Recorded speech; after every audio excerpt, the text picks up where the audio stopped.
we doing? All right. All right. How are you? I'm good. I'm good. How's my audio? How's my audio? You're good. All right. Yeah. I just have one thing I do want to just run by you real quick. Yes. So with the closed captioner, so I think if we make her a co-host, she should be good to go. Okay. Just like from the get-go. But it was like unclear to me if like the host had to do it or the co-host could make her like the closed captioning. So okay, got it. Like she may or may not have the ability to turn on the captioning. Correct. So like I went into our Zoom, made sure that it is available. Just like it is like either the co-host or the host has the ability to like give it to someone else, if that makes sense. Yeah. So I know you're the host of this, I think. So like you. Yeah. Can I make you a host? Well, whatever. How would I make you the host? Yeah, that would work too. Oh wait, also let me change my name. Okay. Yeah, I need to do that. All right. Actually, I should probably start. Okay. So, man, it's been a day. I mean, why am I Jordan? I changed your name. That's why, because we're both campaign finance board.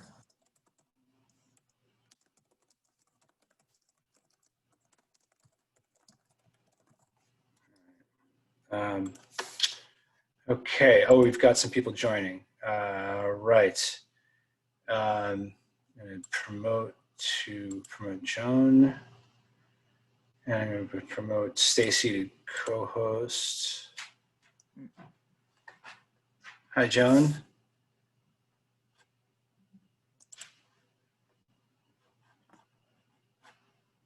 I can see my face now. Woo! Awesome. Hi, Joan. How's it going? Thanks for joining us. Oh, it's doing fine. Can you hear me? Yes, we can hear you fine. Very good. Thank you for jumping in a little early. We're just going to kind of iron out a few of the kinks here and make sure that we're all set and good to go at 5:30. But thank you for jumping on a few minutes early.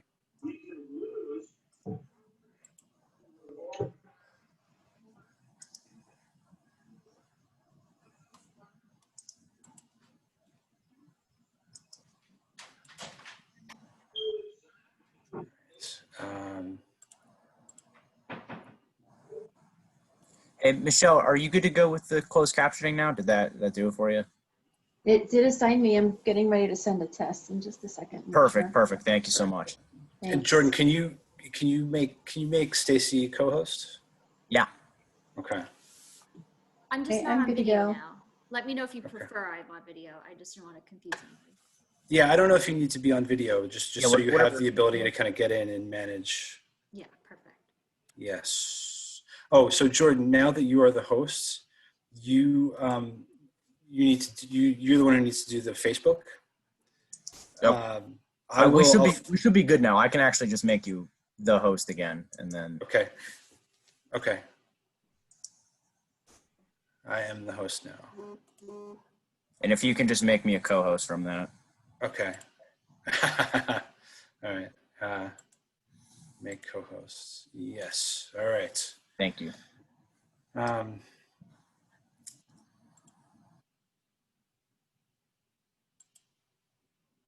right.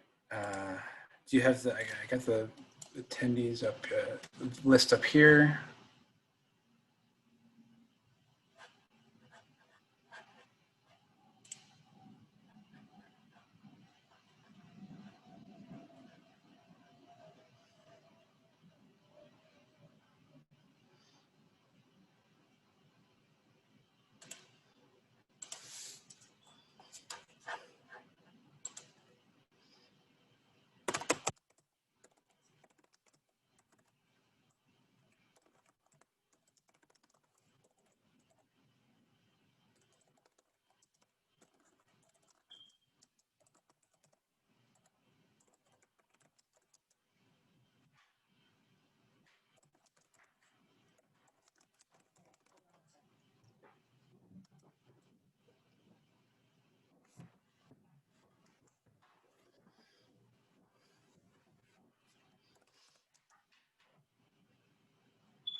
So Jordan, you're recording?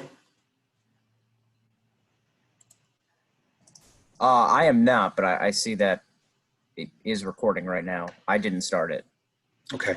All right. If I will start recording here at some point. Okay. When we're ready to go.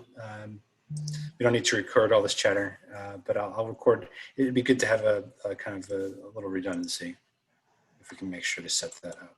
Yeah.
Hi, Naomi.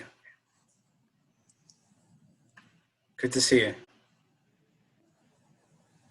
Yeah, you too. Hi.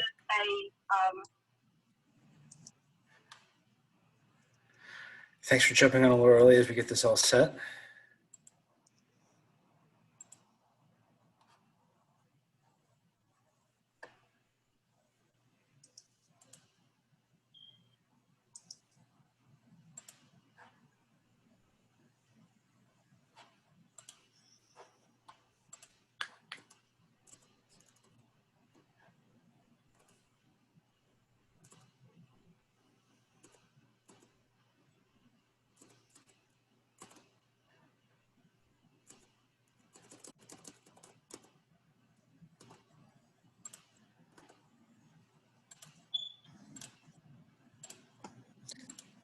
Yeah, Eric, I'm not sure who it is, but there is a recording going on.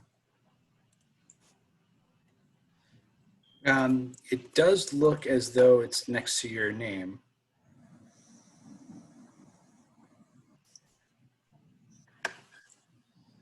Yeah, that's interesting. I guess it is me. I have no recollection of starting it, but All right.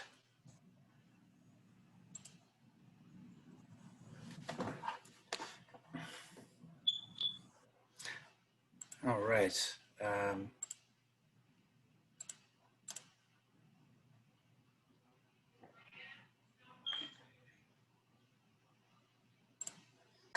Hi, Jamila.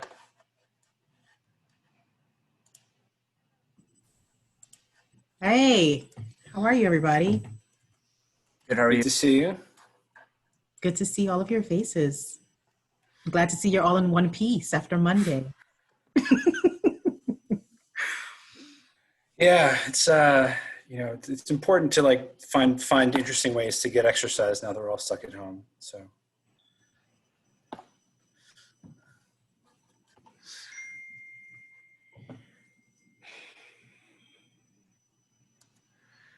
yeah, it was interesting. It's been an interesting week. All of 2020 has been an interesting year. And I'm really hoping that 2021, comes in strong. It looks like it's getting ready to.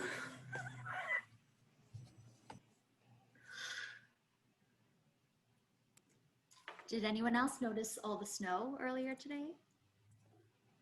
Yes. That was an interesting sight. very exciting development in my household.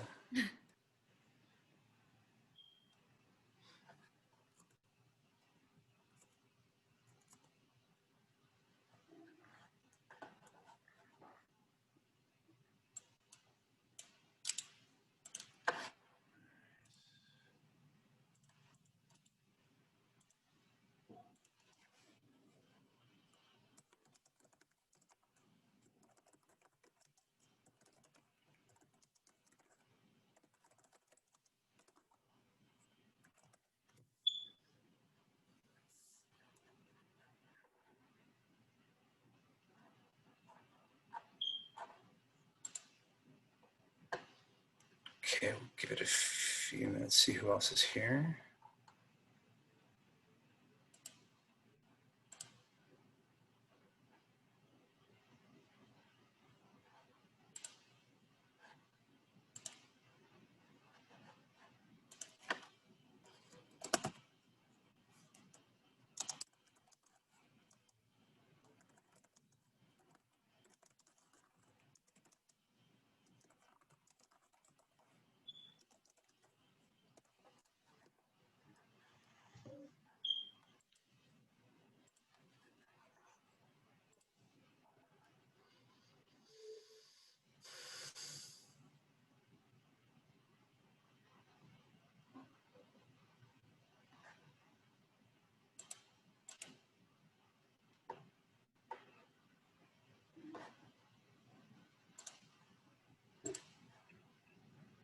Hello, Eric. Hi, How are you? Hi. Christopher, how's it going? It's going well. How you doing? Very well, very well. Hey, I got a quick question for you before you get started. I don't know if Danielle Yes. Senator Kruger had asked both Danielle and myself to testify on Friday, and they asked for testimony, which I haven't written anything yet. I might, but as far as the documents that we're looking at tonight, is that shareable on Friday, or maybe it's already been shared with her committee? It's about one of her bills. Yeah. So I don't know that anything that we've prepared for tonight deals directly with that with Senator Kruger's legislation. Mhm. I mean, I had an opportunity to check in with Danielle a little bit earlier, and we talked about it. Mhm. You know, I've been happy to connect after we're done. If that, you know, we're checking in tomorrow. If you want to kind of talk a little bit about our read on the bill. Sure, I would. I want to make sure I don't, you know, I thought they would just ask me as a citizen, but you know, silly me. So they asked me as part of the VAC, and I want to make sure I align with what Yep. PFB's official position is. Yeah, I mean, we have not as yet made it an official, taken an official position on it. I think, kind of, long story short, it is a. I haven't even read it yet, to be honest, so I don't know what it's. I used to work in the Senate. If it's something she proposed 5 years ago, I might remember it, but I don't even know what it says. I should do that, right? Yep. Yep. Okay. So we are about at 5:30. So we're gonna try and kick things off. Just before we do, I'm gonna do a couple things. I'm going to start the recording here locally. I will start our stream to Facebook, and so in just a minute, just a note to everybody on in the meeting, we're going to be live on our NYC Votes Facebook page. So just to let you know that those two things are starting, and when that is up and going,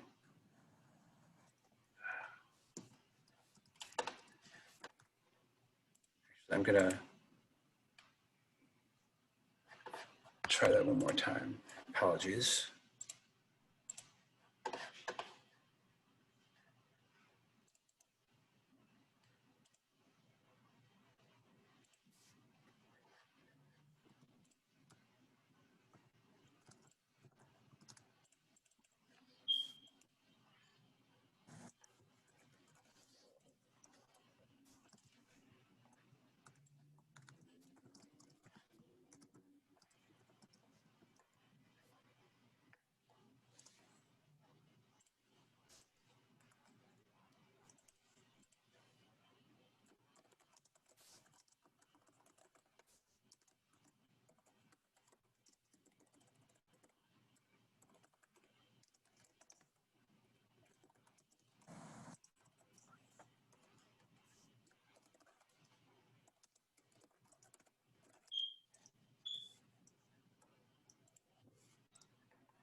All right, so we should be live, and with that, I will look over to the chair if you'd like to get us all started. Sure. Welcome, everyone.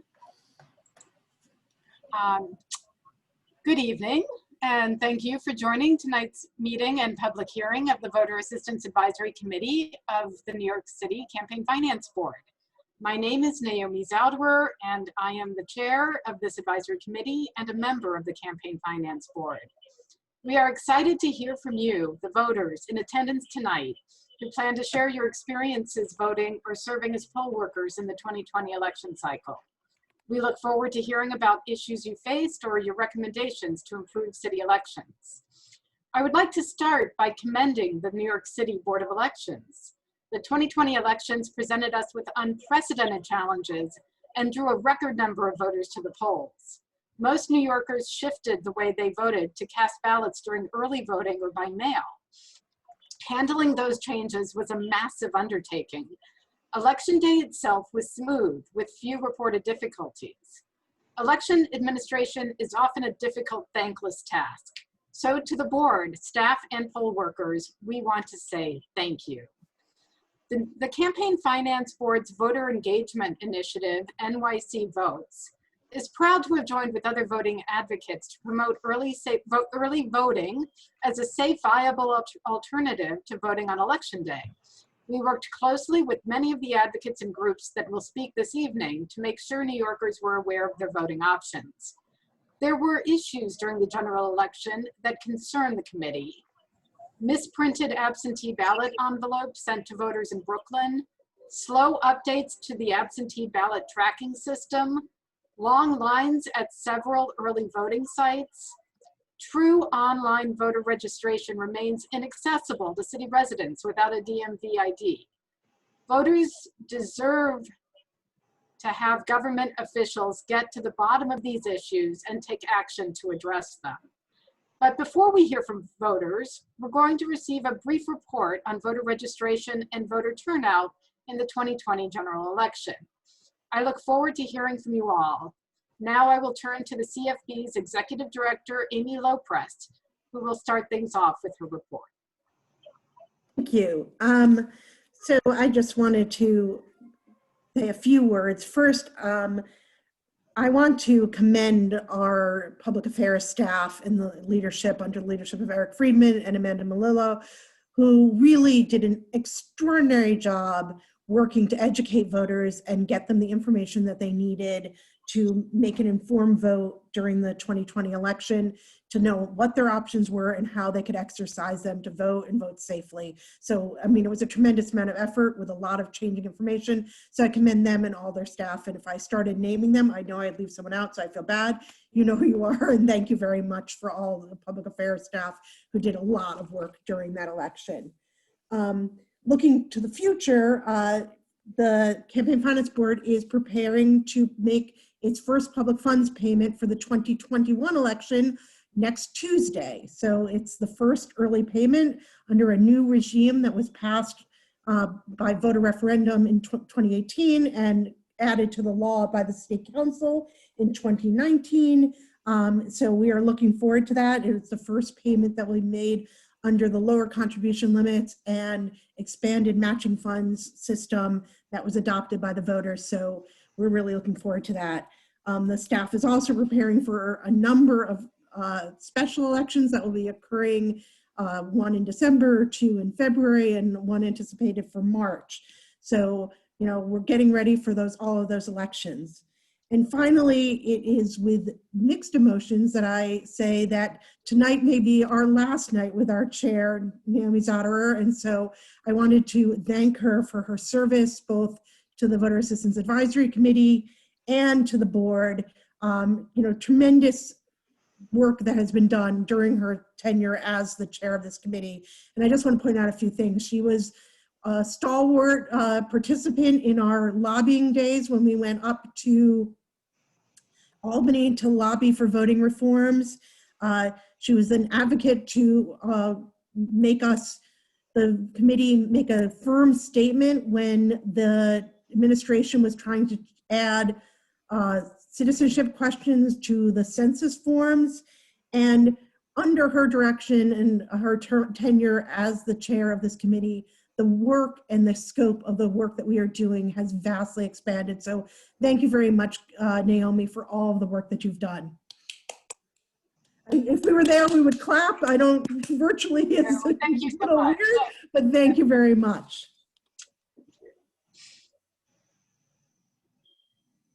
So with that, I turn the meeting over to the Assistant Executive Director for Public Affairs, Eric Friedman. Thanks very much, Jamie, and thank you for your kind words. And before I kind of say a few things to kick the meeting off, I want to make sure I give an opportunity for members of the committee to say a few words to start us off, if anyone would like.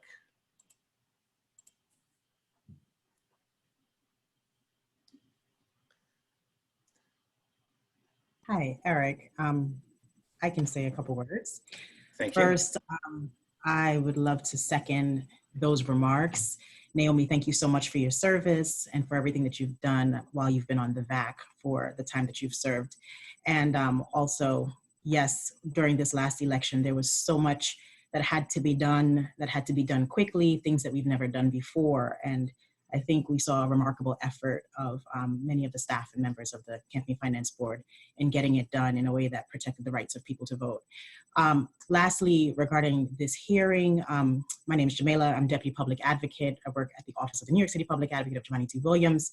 And we are really looking forward to hearing tonight about, all of the challenges and successes that people may have had during the general election.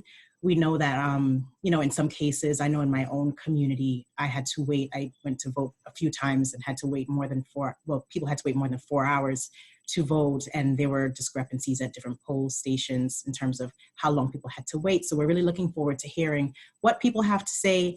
And of course, getting to work in 2021 to make voting easily accessible and equitable for everybody in New York City. So thank you for taking the time to be here tonight and looking forward to hearing all the remarks.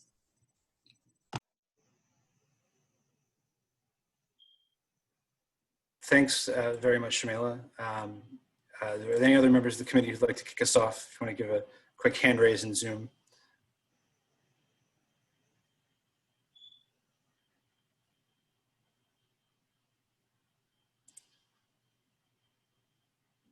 Okay, seeing none, I'll just kind of kick off the rest of the hearing. Once again, I'm Eric Friedman. I'm Assistant Executive Director for Public Affairs here at the Campaign Finance Board. Thanks again to Amy. I want to make sure that I echo her comments about Naomi and her leadership of the committee. We reforms, and I really appreciated that time and wish you well as you move on, and thanks for your service. So before we go ahead and start public testimony, as Naomi mentioned earlier, we'll have a brief presentation by our Director of Policy and Research, Ali Swatek. She is going to set the stage and is going to review some of the high-level statistics on voter registration and turnout from the November general election, and she'll note a few of our initial observations about the numbers. I also just want to note for folks, one of the things that we got to do earlier this week related to looking ahead towards the 2021 elections, got the opportunity to testify at the City Council about our plans to roll out a voter education campaign around ranked choice voting, which will take effect for New York City elections starting January 1st, 2021. The first of those is coming at the start of February in Queens. But one of the things that hearing provided us the opportunity to do was to talk a bit about the success that we've seen during this year and how we plan to build on it as we look to educate voters across the city in every community, in every borough, about the way that they will vote in elections through next year. Along with our partners inside and outside of government, our voter engagement efforts during this past year were aimed at helping voters understand unfamiliar methods of voting. New York and all the rest of the country, as we all lived through, we were forced to rethink election administration entirely in order to make voting safe and accessible.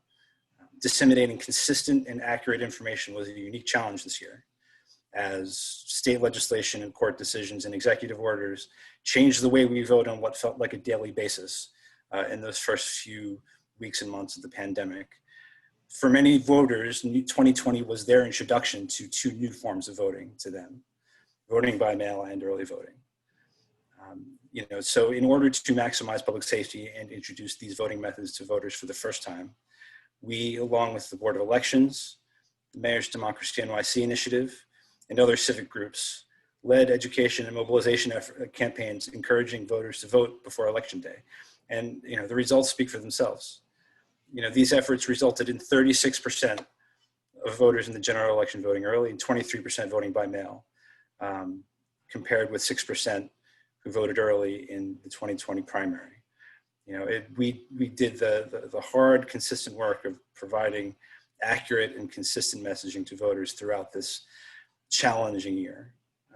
There is no doubt, as we discussed in detail earlier this week with the council, that we have a tremendous undertaking ahead of us.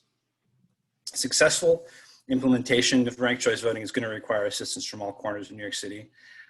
Based on our work through this past year, we're confident we have a strong, sound plan to fulfill our charter mandate going forward and provide New Yorkers with the information they need to confidently and successfully cast a ballot.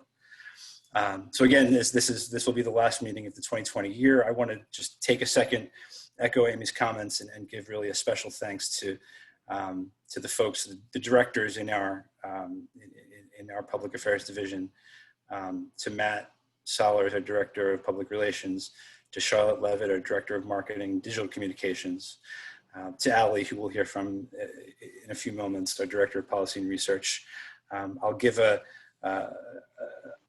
thank you that she has moved on, but want to also just make sure I offer thanks to Sabrina Castillo, our Director of Partnerships and Outreach, and certainly to Amanda Malillo, our Deputy Director of Public Affairs.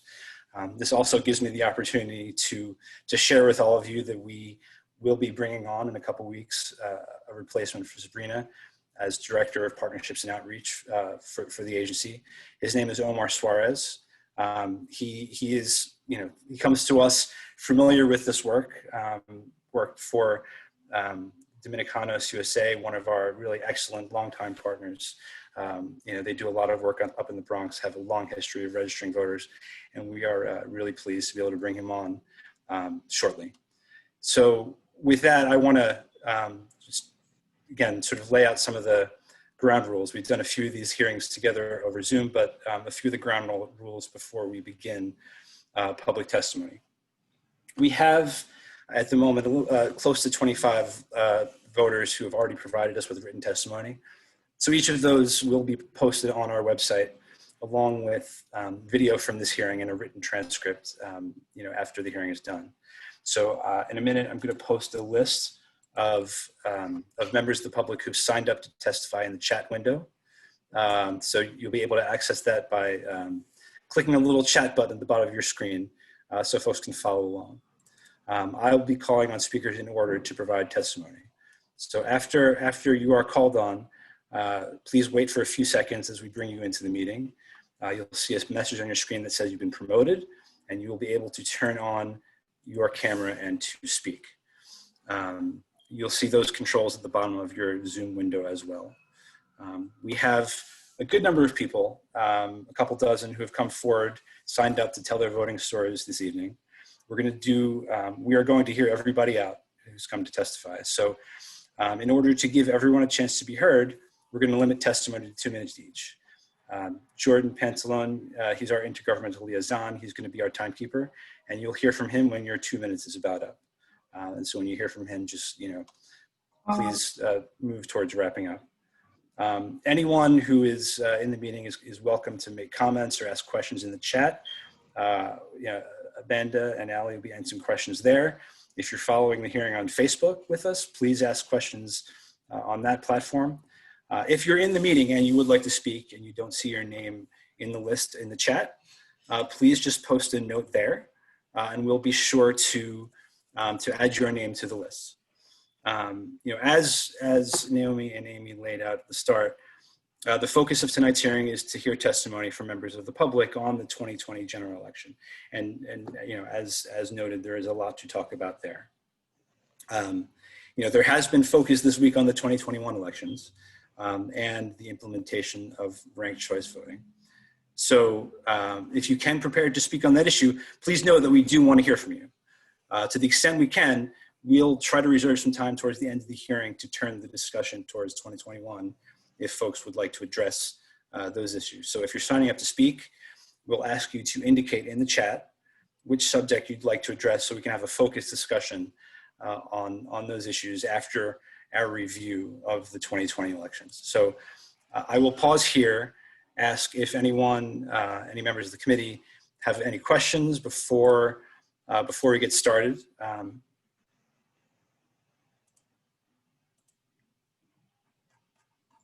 So hearing none, let's move into public testimony. And so our first member of the public will call to testify Laura Wood.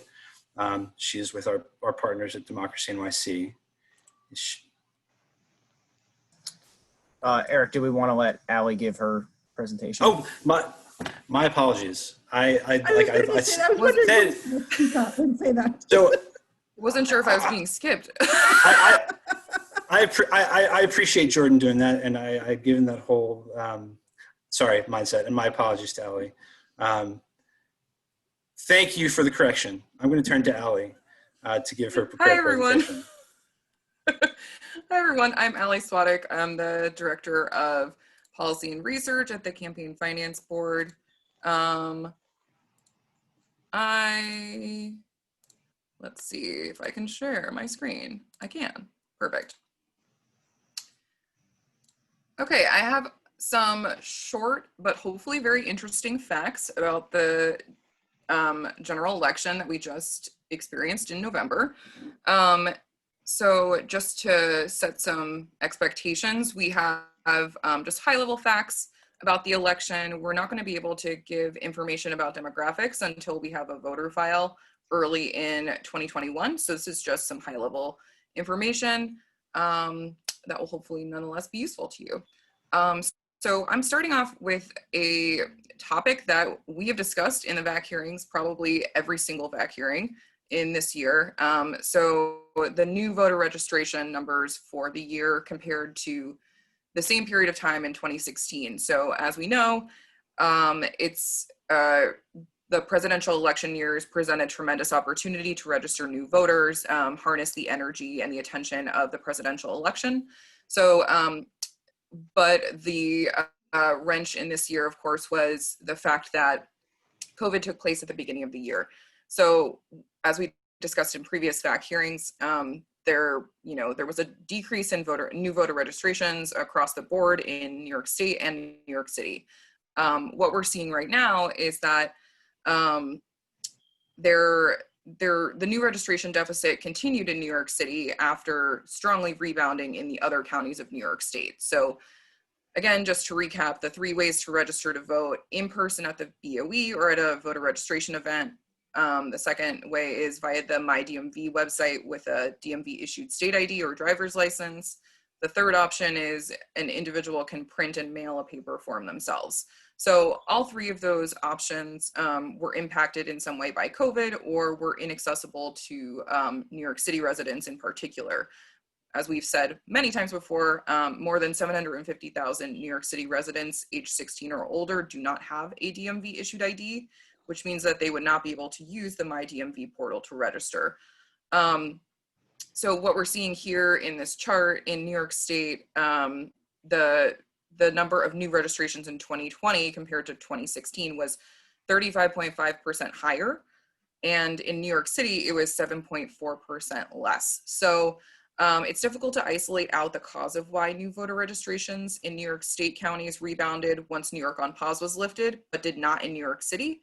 Other than the very obvious one to me, which is that there's no universal online voter registration platform that doesn't require a DMV issued ID. So we've talked about this issue a lot, but this is just a reminder that it's an existing and continuing issue, and it has not been fixed. So the second piece of information I wanted to share out is just high-level turnout numbers by borough in the city 2020 compared to 2016. So the great news is turnout increased in every borough in New York City in 2020 compared to 2016. We also had over 3 million voters turn out overall in the entire city, I think for the first time ever, so it's really exciting. As I mentioned, certified election results allow us to report out the turnout by borough and by political geography, but I can't say too much about demographics until we get the voter file at the beginning of 2021. We look forward to including more information on that in our VAR, but unfortunately there's, you may be seeing from other states, they're reporting out record youth turnout and record turnout broken down by demographics. That's not information that's available to us currently. The Board of Elections doesn't complete the voter file for the general election until the beginning of next year. I would be remiss to not state the turnout number in the city, which was 63% compared to 60% in 2016. So this page may look a little boring, but for us, this page is incredibly interesting. So prior to this year, we really didn't report turnout by vote method because it was mostly turnout. Most folks turned out to vote on election day. So early voting was available for the first time in 2019, but for the most part, for most voters, their first exposure to early voting was in 2020. There were long lines for much of the first half of the early voting period. Folks were really excited about doing it, which is awesome. But of course, there are some improvements I think that we would love to see to the early voting process in order to make it more friendly to voters. Likewise, only about 5% of New York City voters voted by absentee ballot in the past. Most voters voted by mail for the first time in 2020 after the state allowed folks to use COVID-19 as an excuse for applying for an absentee ballot. So huge increase in the use of absentee voting this year. In the primary, we saw 37% of voters vote by absentee. In the general, it was a little bit less than a quarter of voters. And obviously that's a result of the fact that there are people who are high risk or who don't want to have added risk by going in person to vote. And so due to COVID, they chose to use absentee voting. There have been a lot of improvements to the absentee voting process this year as well. The City Board of Elections created a tracking system that allowed voters to look up the status of their absentee ballot. We found that to be really useful, but there are, I think, improvements to be made on how frequently it's updated. And as well, they set up drop boxes at all polling sites so you could actually turn up with your ballot completed and drop it off there, which is great, and it was incredibly popular.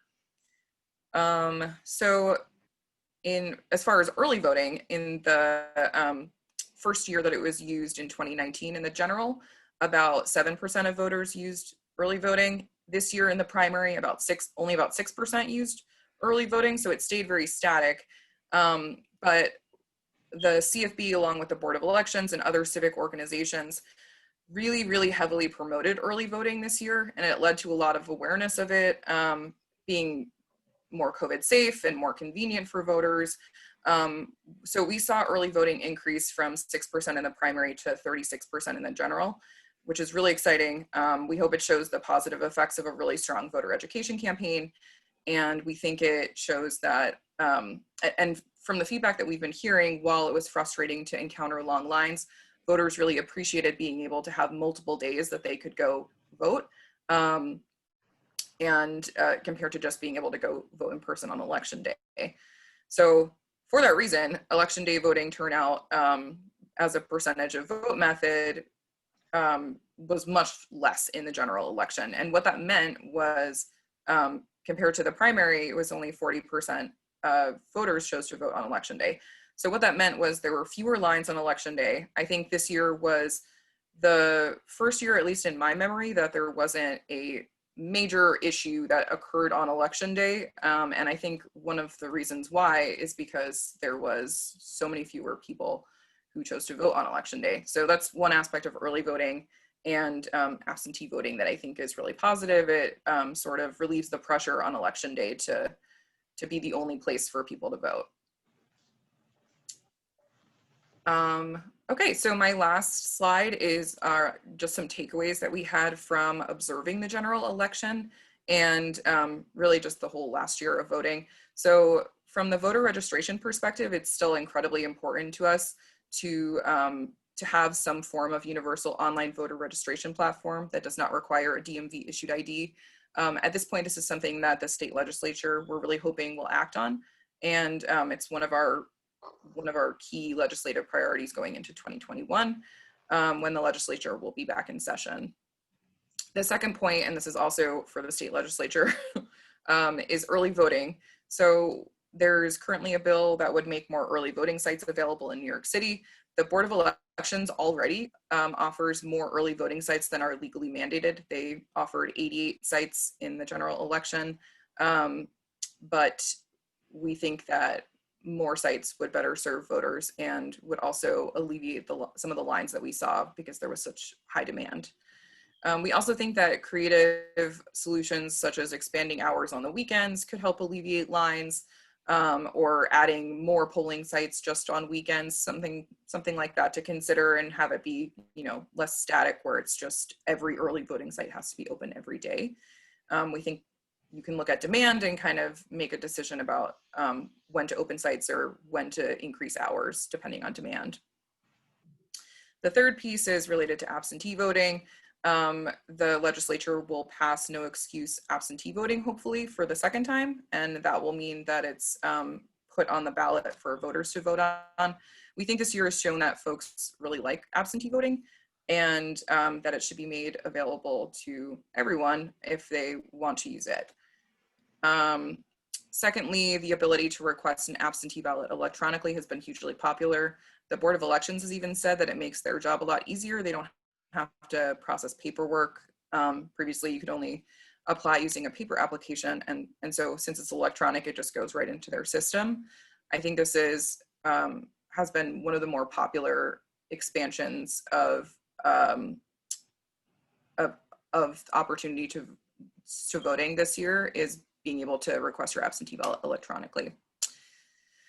The last thing I'm going to highlight is vote counting. So as I'm sure we all noticed, New York was if not the last state, surely one of the last states to certify our election results. And that is primarily, I would say, a result of the fact that our absentee ballot counting process is very outdated. It takes an incredibly long time for the New York City Board of Elections and other boards of elections in New York State to count ballots.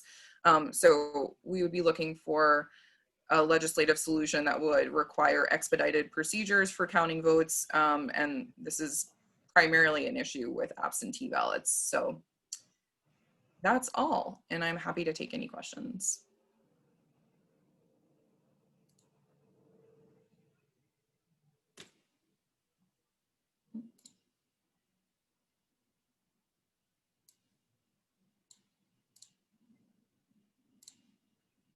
Danielle? I see Danielle, yes.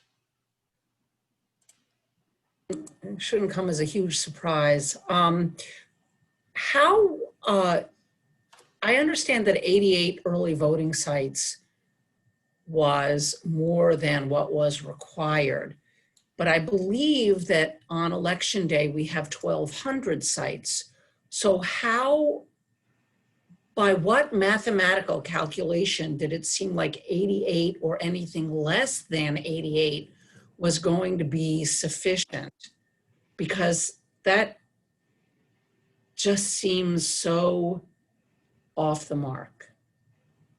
So I think one thing I would note is on the slide showing the volume of early voters, it was just really low prior to this election. And I think the voter education campaign encouraging folks to early vote was hugely impactful. We saw an increase from 6%, and I mentioned as well, like when it was first available in 2019, that was early voting was only used by 7% of voters.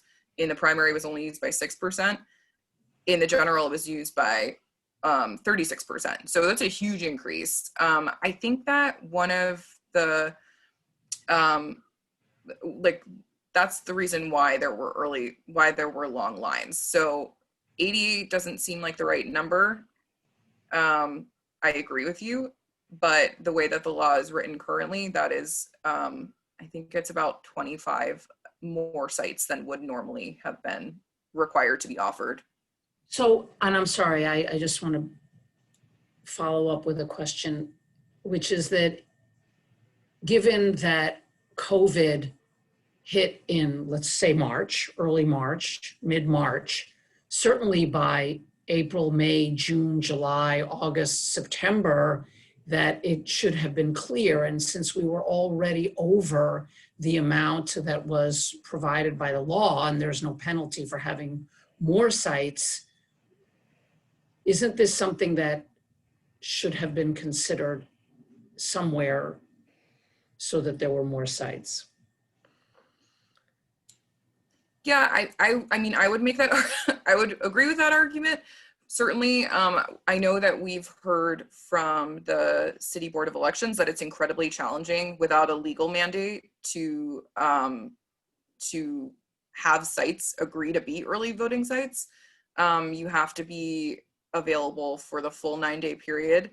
You have to provide building staff and maintenance to supply the early voting site. I think there are a couple of things that make it a little complicated, and they were at one point noting that cultural institutions that received city resources were refusing to be early voting sites. So I think that's part of the challenge, is that finding sites.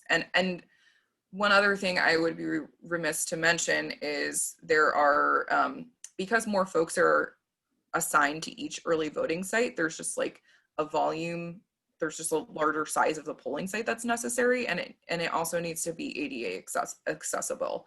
So there are some components that make it complex. I certainly am not in charge of selecting poll sites, so that's just from my knowledge and from hearing folks talk about it. I know that there are challenges to identifying sites, and I think the Board of Elections would appreciate having the legal requirement to find them to be able to stand on that. Ellie, also, wasn't there some issues related to the siting themselves? I mean, so that, you know, the distribution of sites also is something that needs to be planned and thought of, that, you know, there was, you know, I think that the analysis that Ellie and her staff did that regarding, you know, the disparate numbers of people assigned to each early voting site is something that I think really merits looking into and addressing for future elections. Yeah, thank you, Amy. I had forgotten about that even.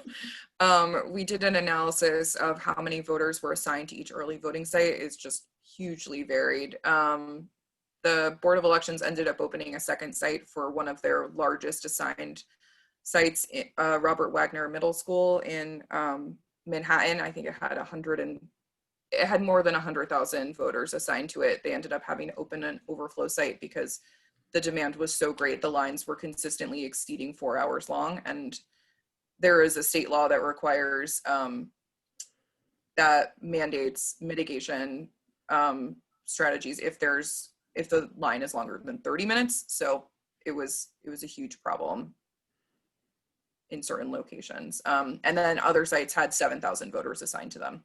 We're not sure why that is, and there's not a lot of transparency around how voters are assigned to early voting sites.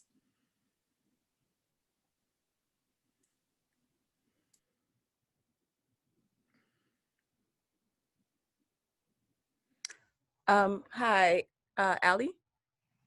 Just want to make sure you can hear me. Hi, it's Chantal Jackson, Assembly-elect for the 79th Assembly District. Thank you all for being here, and I'm having this very important conversation. One of my questions was already answered, which was like, how do early voting sites get suggested or requested, and we're not sure. You're not sure on that process. But my other question is, well, what work went into making people aware of early voting? Because I voted early in 2019 and almost no one knew about it. Even during the primary in June, there was like no lines for early voting. And then come general, there were lines like for hours. So what work went into getting people aware of early voting? Yeah, so we promoted it very heavily on social media. The Board of Elections did as well. I believe they even had TV ads encouraging early voting. There was also just awareness from the civic organizations that we speak to on a regular basis through the NYC Elections Consortium that we co-host with the Mayor's Office Democracy NYC Initiative. And I'm sure Laura Wood will talk about that in even greater detail in a little bit. But we banded together, we agreed on messaging, and we promoted it very heavily on social media and through paid platforms as well, paid advertising platforms as well. Yeah, I'd add that we used, traditional media too. So we used digital channels, and those were really effective. We also used, we did have a small, very targeted broadcast TV buy. We had partnerships with radio stations, including Univision as well as Hot 97.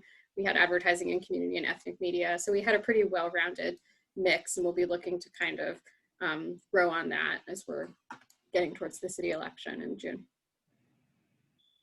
And just last question, what happened with the Madison Square Garden and possibly Yankee Stadium as sites? We saw it in the paper, but wasn't sure like what happened with it. Yeah, that was, so when we did the analysis, just doing a simple count of how many voters were assigned to each early voting site, that was the one that really stood out to us. We were like, why does MSG have so many voters assigned, but Barclays has only 35,000, I think, if I remember correctly. That really stood out to us as being highly irregular. Like, what, those places are similar in size. They're, they have a similar footprint, and it's just, it does not make any sense that 35,000 voters were assigned to Barclays, but 100,000 were assigned to Madison Square Garden. I think it's great that the sports stadiums in New York were able to be early voting sites. I hope that they continue to do that, and I hope it's not just something that happened this year because it was the presidential election, and that's something that was requested by a lot of the athletes.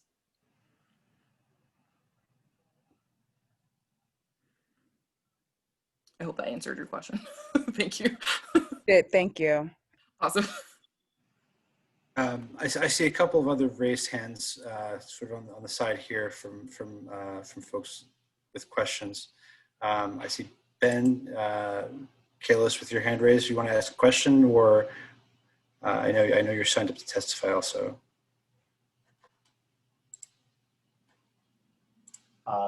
Waiting to testify. Okay. All right. Well, as we get, I know I sounded like I was in a hurry to get started, but if other folks have questions, we will start public testimony in a few moments. Thank you. Rita, do you have a question? Yes, hi. I'm the district office manager for Councilmember Helen Rosenthal, and I was very involved in voting in the district and helping our constituents really navigate all these new great options that were available. My question is about absentee ballots, and a lot of what came up, which really makes a lot of sense, is how do we look at alternative options to dropping off ballots just inside of the poll sites? Because that was something that had come up repeatedly, and I thought actually it was a really good idea if there was a way to make it more accessible for people not to have to go inside of poll sites. I know there's a lot of legalities involved, but is there a different way of looking at it and for future elections? Yeah, I think we saw that in other jurisdictions who are primarily vote by mail states, or who expanded it significantly in 2020 because of COVID. They got creative. They included drop boxes outside of like public libraries, in supermarkets, places like that. I think that's a great idea. And I think that as absentee voting sticks around, and as no excuse absentee voting it hopefully is passed by the legislature again, and then eventually goes on to the voters, that, we start to see those types of next level advancements in how absentee ballots can be dropped off. I think, we're sort of seeing the incremental changes, but they've been happening fairly quickly. So drop boxes didn't exist at poll sites, and now it's a part of the standard operating procedure that the Board of Elections is going to continue using for the foreseeable future. So it's really exciting. May I ask one more question? Yeah, go for it. Okay. So if we keep that in mind, I'm thinking about seniors and people with disabilities. We were also in a district that had one of the highest voter turnouts at the West Side High School, very similar to the other high school that you mentioned. We had probably well over 100,000 people that came for early voting there. There were a lot of issues with seniors and people with disabilities because the lines that were set aside for them were no longer considered because of the huge turnout at that early voting site. And I'm wondering what is being done to consider people with disabilities and seniors that really want to participate in early voting, but because of turnouts are just unable to. Yeah, I think so. The line manager role that is new to 2020 at poll sites was super useful, I think, in being able to identify folks who were on lines who couldn't stand for long periods of time or who couldn't wait in the line. But there's definitely improvements to be made. I think there should be a more regular or consistent messaging to voters, like, if you cannot stand in line for any reason, you will not be questioned. Please come to the front of the line, sort of thing. Should be a part of poll worker training, and at a minimum, the line manager position should be, I think, utilized at every poll site. It was very successful. People had bullhorns and were, announcing things to the people online, and I think that everyone really liked having that level of information and transparency from the poll workers themselves outside of the polling site.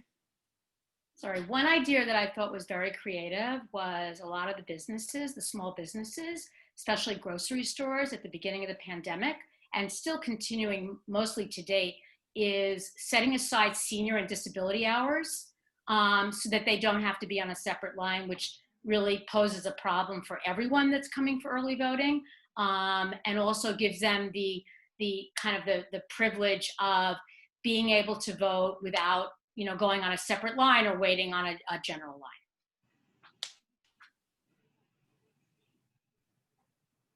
Yep, I think that's a great idea. There's, it's definitely one of the things we're going to pass along as a suggestion to the Board of Elections, and maybe include in our VAR to just do some more analysis on it. Thank you so much for your time. Yeah, thanks for your questions. Thank you. Are there any other questions for Allie and follow up her presentation? Hearing none, I will thank you, Allie, for sharing that and kind of setting the stage for the conversation that is to come. So thanks very much. And with that, I will thank those folks who have signed up to testify for being patient. And we'll call on our first member of the public to testify, Laura Wood from our partners at Democracy NYC. I'm going to take a second to bring her up into the meeting.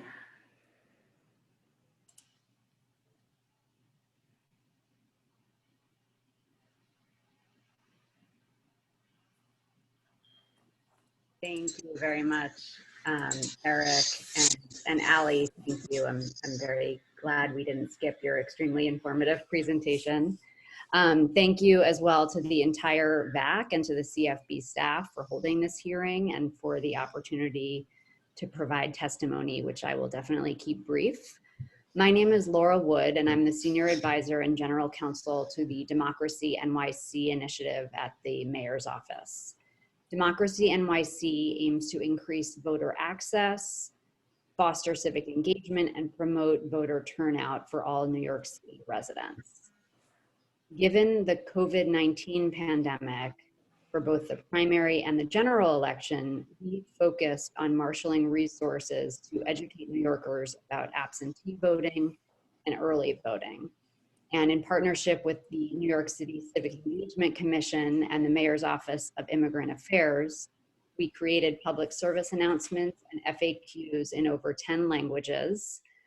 We made social media toolkits, multilingual graphics, placed ads on Link NYC kiosks and on social media platforms and on streaming services such as Hulu and radio via Pandora and Spotify. We also held ethnic and community media roundtables to disseminate voter information as widely as possible. Starting this past September, our outreach team sent over 1 million text messages to New Yorkers with voting reminders, including registration information, opportunities to apply to be poll workers, steps to help voters make their voting plan. And really right up until November 3rd itself, we responded to voters' questions on where and when to cast their ballots. And conducted targeted follow-up to voters about those deadlines. In addition to our voter education and outreach work, and amid widespread reports of possible voter suppression heading into the general election, Democracy NYC launched the first ever New York City Election Observers Corps, which was a 500+ volunteer effort to ensure that New York City voters were free to cast their ballots without fear of harassment or intimidation on Election Day. These volunteers monitored Election Day poll sites and directed voters to helpful nonpartisan resources in the 5 Voting Rights Act languages. We were able, as part of this, to receive real-time reports of lines or other issues at poll sites throughout the 5 boroughs, and supplemented efforts of election protection, Common Cause, and other voting rights groups that have historically served this, this function as well. Unfortunately, we did see that there were some serious missteps this past election, some of which has already been alluded to this evening. We saw this with the incorrect oath envelopes that absentee ballot voters in Brooklyn received, and the huge disparity in the number of voters assigned to early voting sites, which resulted for some in as many as 5-hour wait times at early voting sites, whereas other voters had no waits at all. As such, Democracy NYC believes that it's time to reassess the election law and really work to make the Board of Elections more accessible and more accountable to New York City voters. We have started working with advocates, community-based organizations, and others across the city to gather feedback and develop a roadmap of what both short and long-term changes are needed to ensure voters access to the ballot box. In the short term, we would really love to see this tremendous enthusiasm for early voting result in changes to strengthen elections to come. Including moving towards county-wide and eventually city-wide early voting. But at minimum, the methodology for assigning voters to early voting sites must change. I'll leave it at that for now. We look forward to discussions on all of the items that have been mentioned tonight so far. I'm really interested in hearing from everyone who's signed up to speak. It's quite a distinguished list. And thank you so much again to the VAAC for the opportunity to participate.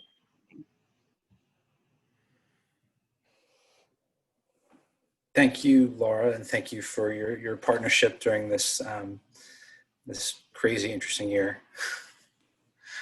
Thanks for joining us tonight.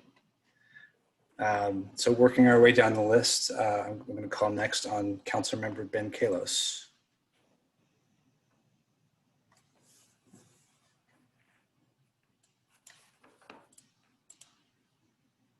Good evening. Thank you for having me. To the Voter Assistance Advisory Committee and the New York City Campaign Finance Board, I'm Councilmember Ben Kalos. I actually know a lot of you. I've known some of you for more than a decade before we were married, before we had kids. before everything. Just so thank you for your service. And thank you for this proper opportunity to the public in order to get feedback on what was one of the most consequential elections of our lifetime. And thank God for the election and the fact that we have certified election results. It's a pandemic, working from home. You're going to overhear my daughter. We're in a 1-bedroom, and this is her room now too. We need more poll sites. In the most recent presidential election, New Yorkers finally had the opportunity to vote early. However, many voters had to wait in hours in the rain to vote early in my district. An astonishing yet not totally surprising 839,875 votes had been cast in the first 7 days of the vote. We've known for years about the possible long lines, especially ahead of this particular election, due to insufficient hours and locations in the state's implementation of early vote. So I've been calling for longer hours and additional early voting sites in order to take on hours-long lines. In 2019, the Albany legislature passed early voting, requiring 60 hours of voting over 9 days and only up to 7 early voting sites per county. Regardless of the county's population, I first raised alarms about the insufficiency of this mandate at a council hearing on March 12, 2019, demanding more sites from the Board of Elections. Way back in 2014, I proposed Introduction 593 to establish early voting for municipal elections. This legislation would have guaranteed at least 1 early voting site per council district for a minimum of 51. Voting open for 12 hours on each weekday and 8 hours on weekend day. Since then, we have updated the requirements and reintroduced the bill to reflect the state's new early voting we will be reintroducing the bill to reflect the state's new early voting program. The bill would now mandate at least 8 early voting sites per council district and adds 4 hours per weekday and 3 hours per weekend day to the hours we saw in 2020, totaling 32 additional hours voting and 92 hours altogether. Just on this note, we're working with the Manhattan Borough Board, the Gail Brewer's office, Borough President, and also we're working on legislation to just say we need a poll site task force to actually find poll sites.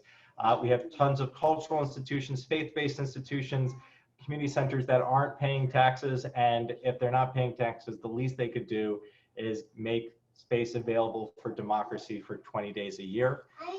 In 2016, I authored and passed Local Law 65 to require the Board of Elections to provide voters with absentee ballot tracking from their request to when it gets mailed to when it gets delivered.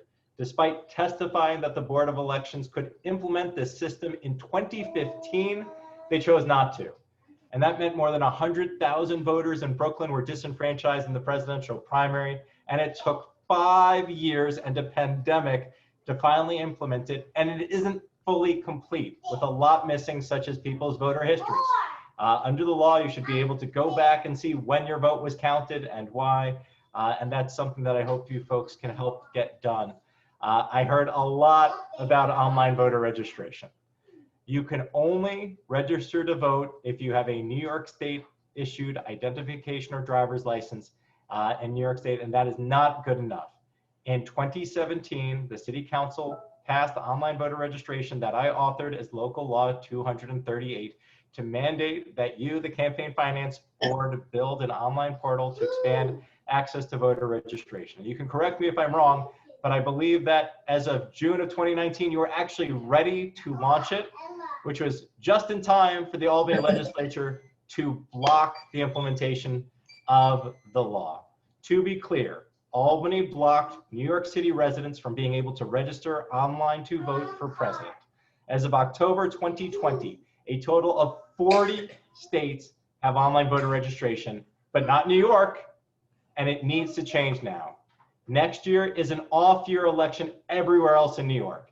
If Albany wants to disenfranchise the rest of the state, that's up to them, but at least let us here in New York City residents register online for the 2021 municipal elections, which will be the biggest elections in our history.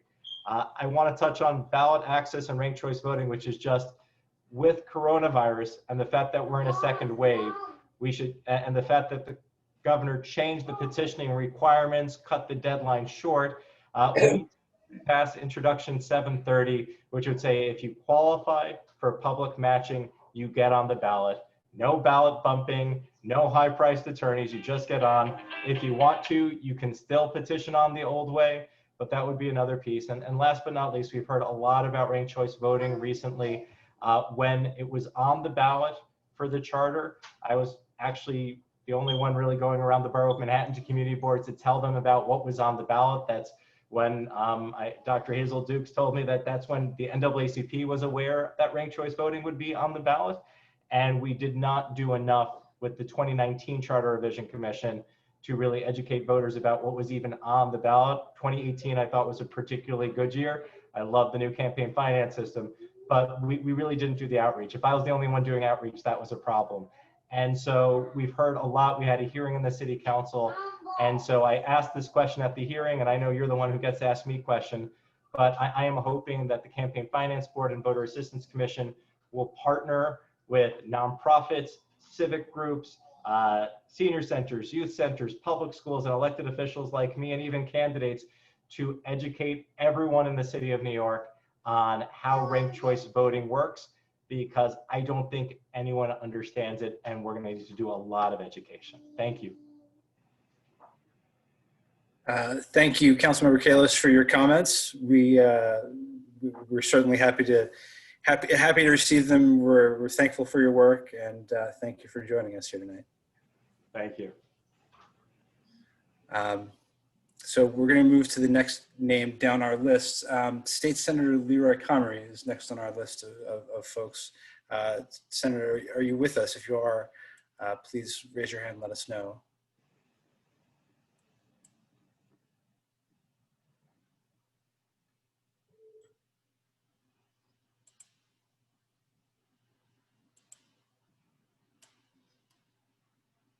Okay, if you are here and we've missed you, please, raise your hand and we'll certainly get back to you. We do want to keep moving through our list. Next name on our list, Kate Doran from League of Women Voters.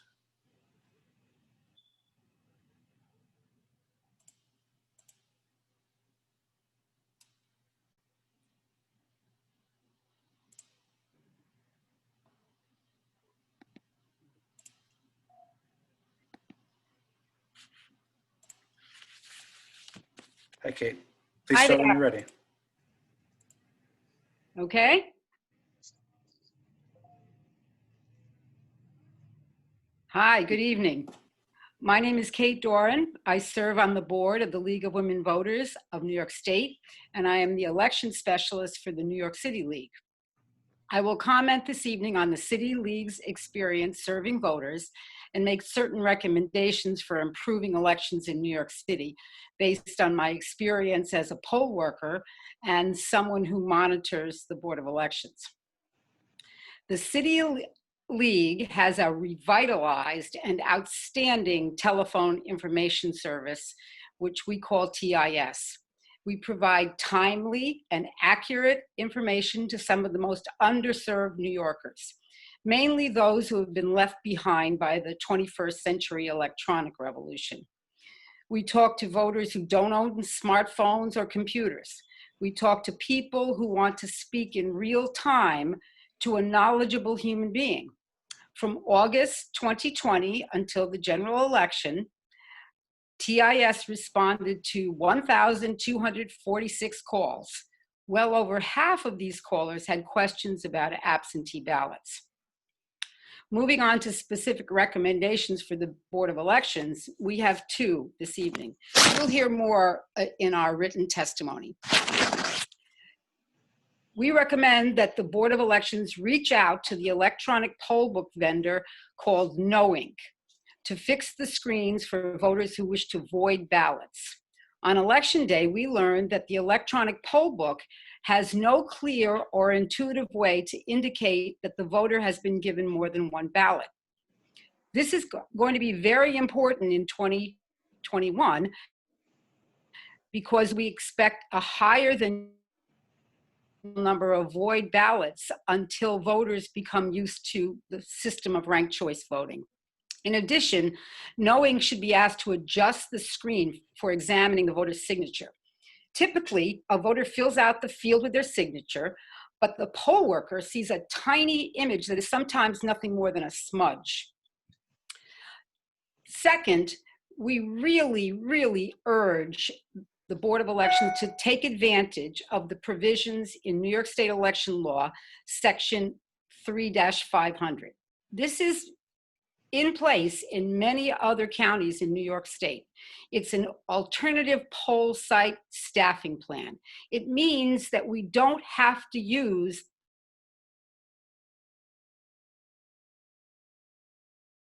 lever machines.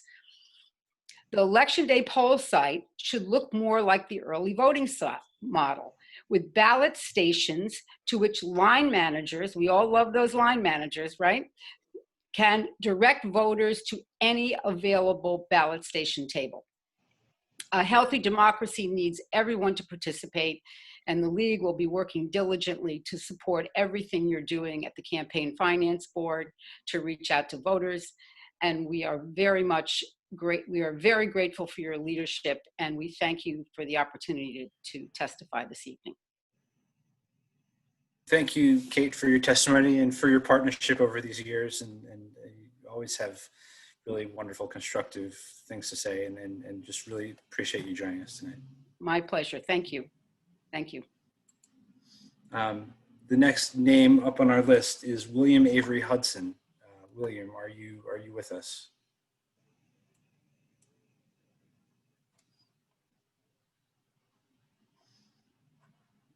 Okay, we don't see here in the attendees, William, but if you are with us, please please raise your hand, and we will come back to you. The next name down the list, Joan Martinez. Yes, I'm here. Wonderful. Please begin when you're ready. Are you able to see me and hear me? You should be able to turn on your camera if you, we don't see you yet. Okay, give me a second. I'm sorry. Take your time. There we go. There we go. So please begin when you're ready. Okay. Thank you for your opportunity, for my opportunity to share my testimony with you. My name is Joan Martinez. My pronouns are she, her, and hers. And as a voter who also happens to be a public school teacher, I did not feel safe voting early. I voted on the Upper West Side. There was a great deal of confusion about the ballot boxes that were inside the school. Some elderly I witnessed leaving because they attempted to go ahead and they were accused of skipping the line. People were also not social distancing, especially with people coming up to us as we were waiting online for over 2 hours. They were selling umbrellas, water, food, and asking me to sign petitions. Some people were selling cigarettes and pot. As people were eating and drinking, their masks were down. In the school gymnasium where I voted, there was one small entrance and one small exit. This was the same, and that is a fire hazard as people had to pass by in close quarters. There was easily about 100 people in the gym where I voted.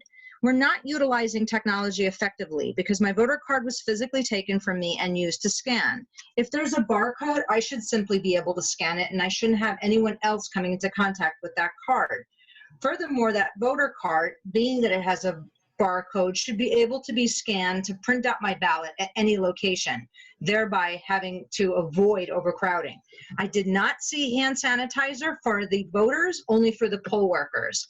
Our request as a school to go remote for the week of early voting was denied. This made no sense when there was thousands of people entering the school building through the front entrances, sharing the exact same ventilation systems, elevators, staircases, and ramps for the elderly and differently abled through the same entrances both students and staff use, including minors.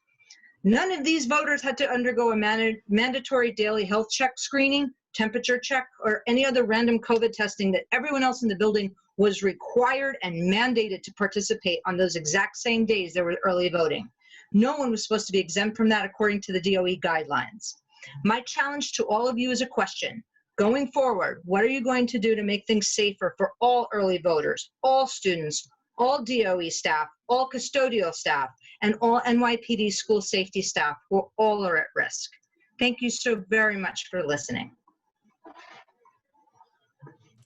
Joan, thank you for your testimony. It's you know, we're going to be living with these issues, you know,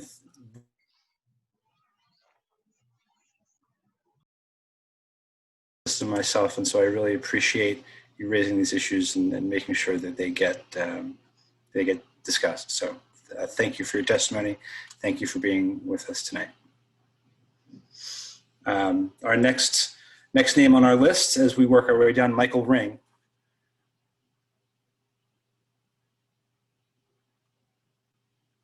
Do we have Michael?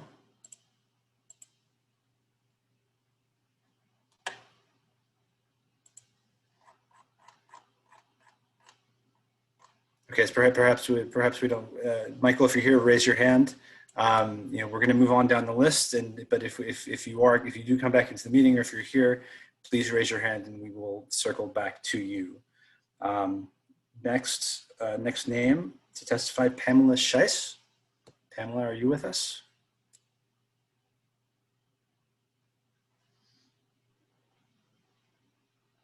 Hi. All right. Hi. Great. Please start when you're ready. Thanks. Hi, everyone. My name is Pamela Scheiss. I'm a registered voter on the Upper West Side of Manhattan and a first-time poll worker. Thank you for the opportunity to share a summary of my experience as a poll worker in the 2020 general election. I have feedback regarding 2 points. One, the requirement to organize voters according to election and assembly districts, and 2, the duration of poll worker shifts. First, the requirement to organize voters according to election and assembly districts was a significant obstacle to providing voters with a swift, efficient voting experience. My polling site was located in an apartment building, and every resident in that building was assigned to the same election and assembly district at my polling site.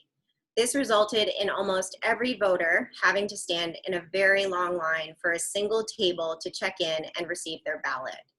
You can imagine voters' surprise when they entered the site from long lines outside in the cold and saw that 5 of the 6 other tables had no lines at all. In the future, I think this can be overcome by either updating the tablets to handle voter check-ins from all election and assembly districts assigned to the same polling site, or essentially evolving to a vote center model. I think this approach would greatly increase efficiencies and keep the lines of voters moving at a reasonable pace. Second, the duration of poll worker shifts are very long. I understand that most of the fun of volunteering as a poll worker is the commitment to the entire day's activities and excitement. However, it felt like the day could be broken up into 2 10-hour shifts, for example, one from 5 a.m. to 2 p.m. and one from 2 p.m. to 11 p.m., allowing for setup and breakdown times. This would help with volunteer fatigue and would also ensure that people's minds are sharp for the end of day activities. Thanks again for the opportunity to present my testimony. I must say that overall, the experience of being a poll worker was very gratifying, and I look forward to volunteering again. Thank you, Pam. Thank you for stepping up and for your service as a poll worker. There is a veritable army of poll workers that is needed every time there's an election to make it happen. And just thank you for joining that work and for joining us here tonight to share your story. Thank you. Moving down to the list, Megan Ahern. Are you with us, Megan?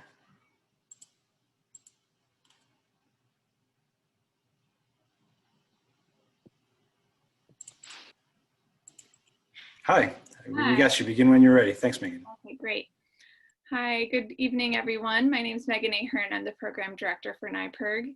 And this year, as in years past, NYPIRG hosted an all-day election day voter helpline. This year, we focused specifically on college students to answer questions and empower student voters who are often first-time voters.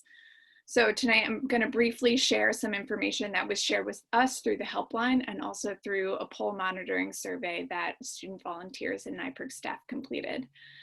On election day, as was mentioned earlier in this hearing, NYPIRG largely found that fewer students encountered serious problems voting on election day compared to prior years.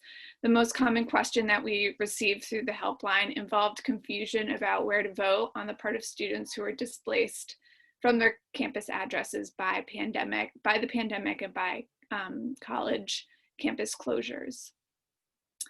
There was, of course, challenges.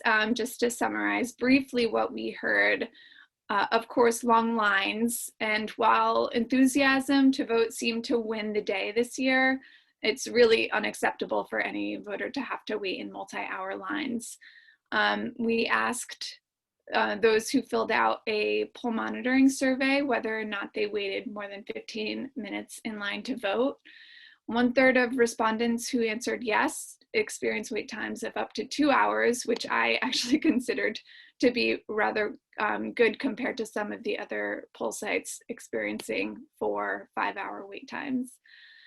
Still, other voters shared that they had attempted to vote multiple times during early voting, only to forego it for the day because of the size of the line at the time that they visited the site, which is concerning about how long lines were through early voting, but also highlights the importance of early voting and getting multiple bites at the apple.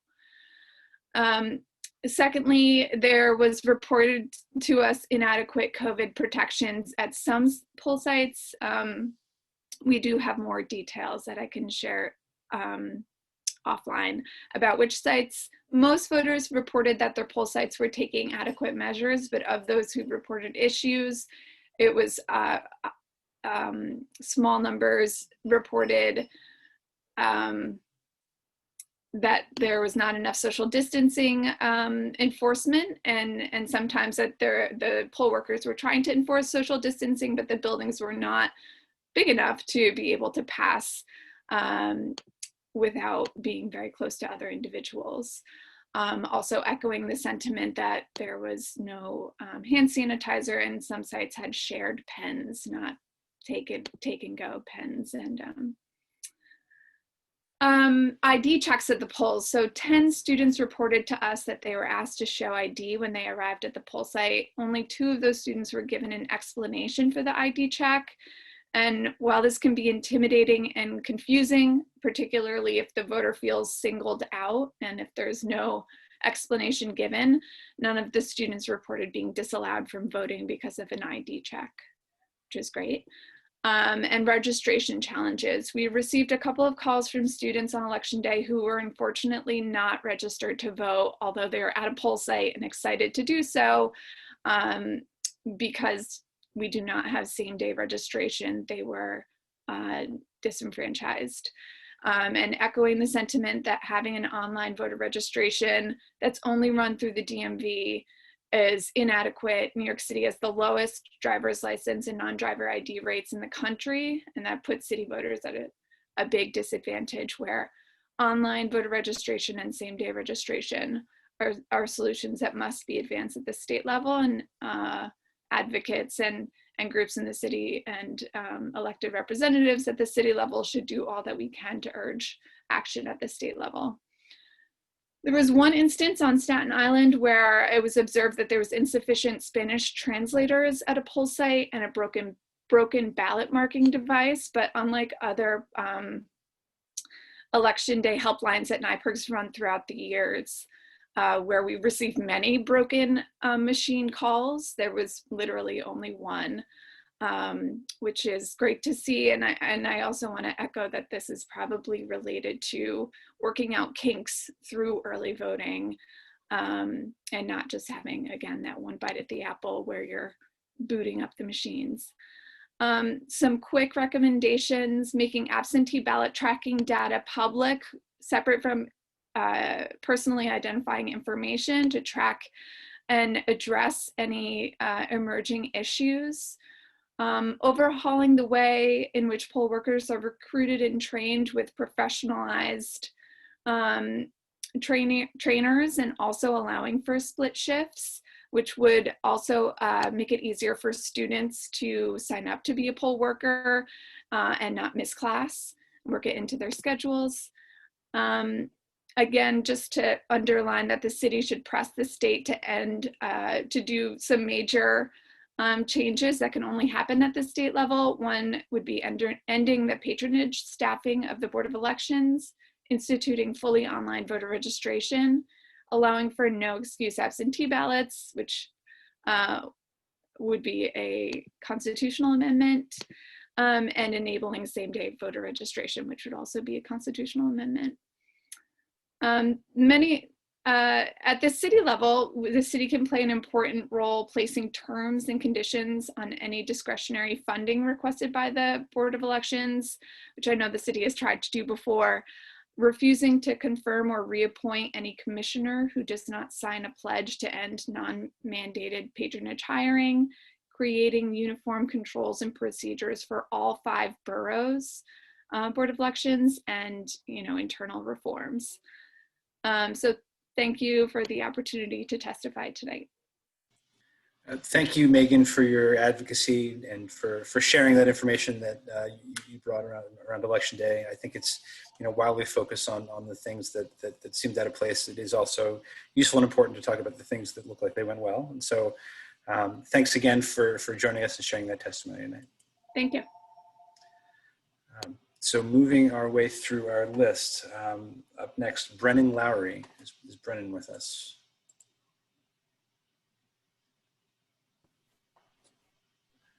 All right, Brennan, we see you.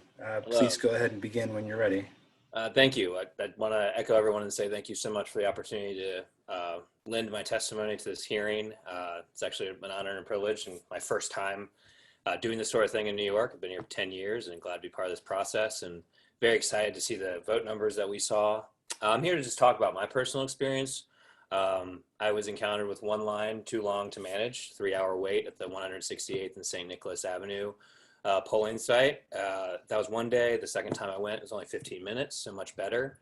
I do think expanded hours and reallocation of voters to more polling sites and early voting would absolutely be a kind of no-brainer for any upcoming elections. So I really hope to see the Board of Elections advocate for that.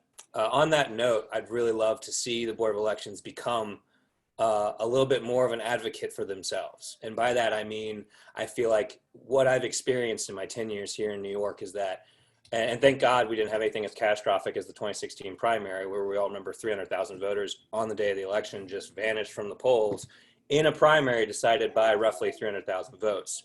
I mean, that's beyond the pale. And I know we haven't had anything like that.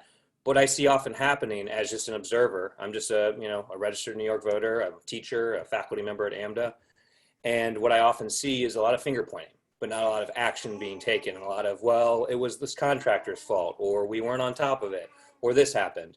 But we were sure to make sure we had little plastic bracelets this year for the election, which they're nice. It's a nice token, but I'd really love to see that money allocated to a new polling site or more poll workers or things like that. And so, and what I mean by the Board of Elections advocating for itself is that there are all these things that are being brought to your attention, and not only brought to your attention just this year, but repeatedly, year after year after year.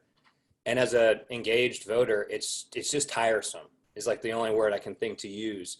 And I know it's complex. I know the process is a lot. I get that there's millions of people in the city and in the state especially, but that's no excuse. I don't know. I guess I'm just at a point where I'm here to testify in that my experience was decent, but to read about people waiting in line for 5 hours in the rain, to read about the people who lost their ballots, that got the wrong envelopes, the 1 in 5 primary ballots that were rejected this year, 20%. I mean, that number is disenfranchisement, plain and simple. So those rules need to be changed or need to be updated, or can they get a chance to cure their ballot? And I know I'm hitting a lot of moving targets here, but I guess the big thing I'd just like to see is the continuation of a great trend, early voting, ranked choice voting, like we're getting there, but it has to continue, because if we want to continue to call ourselves the great progressive bastion of this country, we got to act like it. And these instances of, I mean, there's no other way to say it, voter disenfranchisement doesn't advocate for us well and doesn't make us look like we know what we're talking about. And I don't like to think that my city, 10 years, I think I can call it my city now, right? My baby, he was born here. So, I don't like to see my city acting like this on a national scale. And it kind of falls on the wayside because we typically go for the Democratic presidential candidates. Our senators are comfortably reelected. Our representatives are comfortably reelected. So it's not like a hotly contested battleground state. So it kind of flies on the radar. But again, that's no excuse. We should be able to point to our model and say, we had 80% voter turnout. We processed our ballots in 3 days, not 3 weeks, not 3 months in some cases. elections that are decided a month later. These are things that just have to change, like plain and simple. And it was, again, thank you for giving me the opportunity to speak. I know I hit a lot of moving targets, but the big underlying thing I just want to say is just to advocate for these things to happen. Like, we know what needs to work, what does work. So let's do it. Let's do it. Like, this is the time, this is the here and now. And thanks so much. It's an honor to speak with elected officials. Councilman Kalos, I really enjoy your emails. I usually finish one right before the next weekly one comes. So thank you for the thorough details. It's an honor to speak with you and be on here. And thanks to all of you for your hard work. Again, I know you're doing it. I know you're trying. Let's get it going. Thanks a lot. Thank you, Brennan, for coming and sharing your testimony with us and speaking from the heart about your voting experience this year. So I much appreciated. Thanks for being with us today. Next up on our list, before we move on, I just want to give a reminder to folks, if you are watching the meeting, would like to add your name to the list and speak to the committee, but have not yet previously given us your name, just again, go put your name in the chat and we will add you to the bottom of the list. So the next name up on our list, we have Dion Powell. Is Dion here?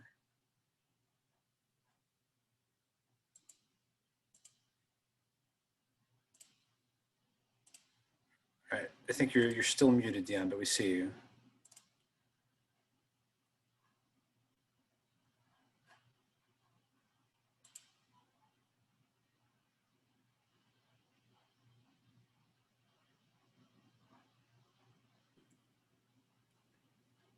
Dion, I'm sorry, we're not hearing you. Is your microphone on? Maybe he has headphones attached or something. Is it?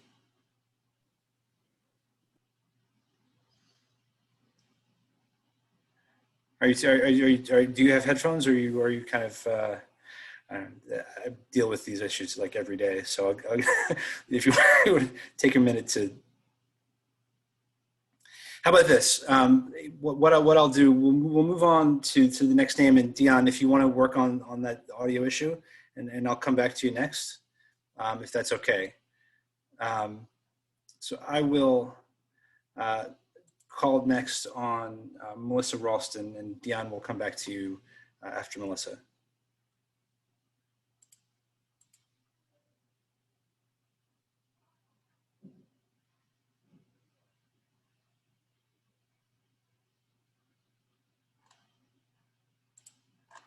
Is Melissa here? Okay, we don't see Melissa. Hello. Oh, we got you. All right, there you are. Good, we're good? Yeah, we are. We hear you now. Okay, thanks a lot, brother. I'm Dion Powell. People that know me personally, I'm a very controversial dude in what I say, but tonight I'm talking as a former candidate for the 79th Assembly District. I ran against Chantel Jackson, who spoke earlier. Lost to her, which is great. And I just want to point out something that nobody's talking about here, because all the absentee ballots is going to be talked about a lot. But I'm going to talk about the affidavits. I had a candidate that actually likes their reports, and I got my report here, which I'll let come into focus. I just want to show that at the end, like 5 days before the certification of elections, that's when I was able to get the absentee ballot count total, which is, for my race, 685 affidavits. Right? Not absentee ballots, but affidavits, right? One of the issues I want to bring to your attention is that this information should be put real time on your vote.nyc website so the public can know instead of at the end. And also, I would like to know why these affidavits had to be submitted.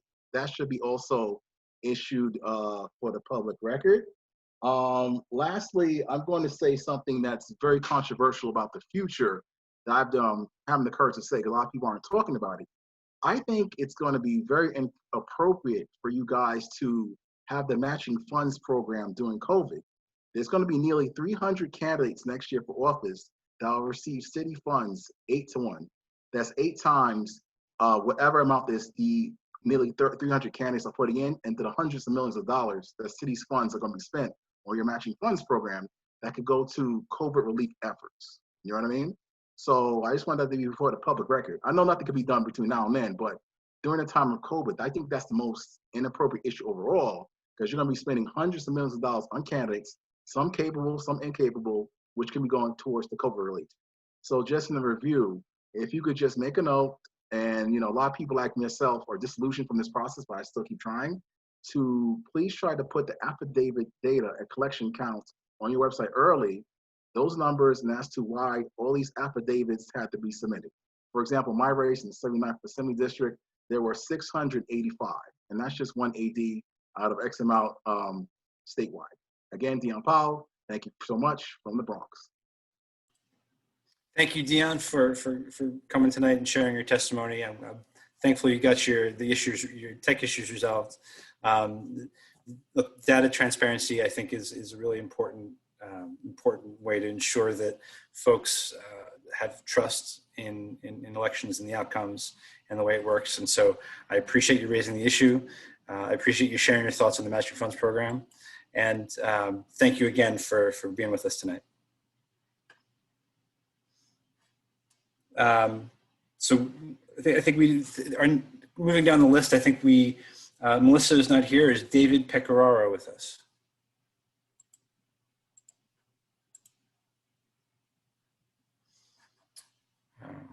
Doesn't look like we have David.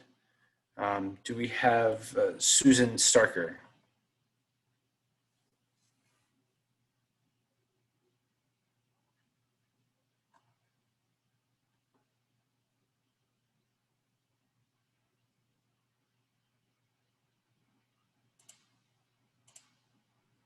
Hello.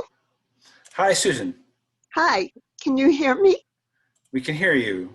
Okay, so I'm a registered voter from Brooklyn, and I'll be very short. I wanted to testify about the very positive experience that I had during early voting. I was extremely surprised, actually, that I only had to wait about 5 or 10 minutes for the whole process. When I first arrived at the early voting site, the line was extremely long, but one of the young women who were, suppose she was a poll worker, saw me walking towards the end of the line and told me that I didn't have to wait in line. I guess she could see that I'm a senior. So she told me to just go directly in. And the whole process was extremely organized. I was in and out within about 10 minutes. So I wanted to report that I thought the Fast Pass was an excellent idea. They scanned it immediately on the laptop. They found my signature. I signed in, got my ballot, scanned it, in and out. So I was thankful. That's it.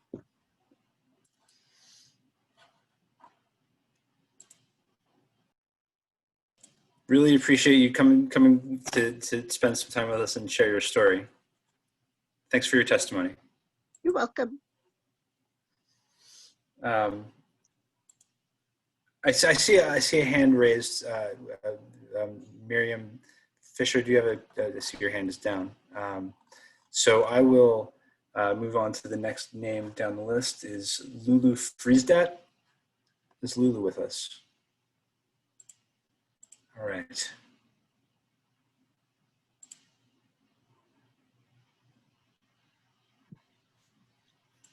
Hi, can you hear me? Yeah, we have you. Please begin when you're ready. Thank you so much for having this hearing. And I just want to say thank you for really all of your inspirational work to constantly just keep working to improve our elections year after year. I really, really appreciate your efforts. My name is Lulu Friesdat. I'm the Executive Director of Smart Elections, a nonpartisan nonprofit dedicated to elevating election reform to an urgent national priority. We had a project for the 2020 election that I want to speak to you about. We collaborated on a project called Count the Vote, and its purpose is to monitor and verify election results to increase public confidence. And the way we did that in this election was by looking at poll tapes. And many of you may know that poll tapes are printed out on election night. They're a sort of a long strip that looks like a cash register receipt, and it records how many votes the machine counted right then at that location. It's our most present record of the votes as the machine has counted them on election night. So what our project did was to coordinate volunteers all over the country, and they took photos of those poll tapes, and then we put together a huge data team of volunteers that compared the poll tapes to election night results to see if they were reported accurately. And this is a very important part of public oversight. We caught at least one instance where results were reported incorrectly, and we're investigating others. Other states like Georgia, Florida, and Michigan require that the poll tapes be posted visibly on election night in places like the door or window of a polling location. It's part of public oversight. But unfortunately, in New York City, we were unable to photograph any poll tapes for two reasons. One, there's a credential required just to view the poll tape, and that credential is a very heavy bar to meet.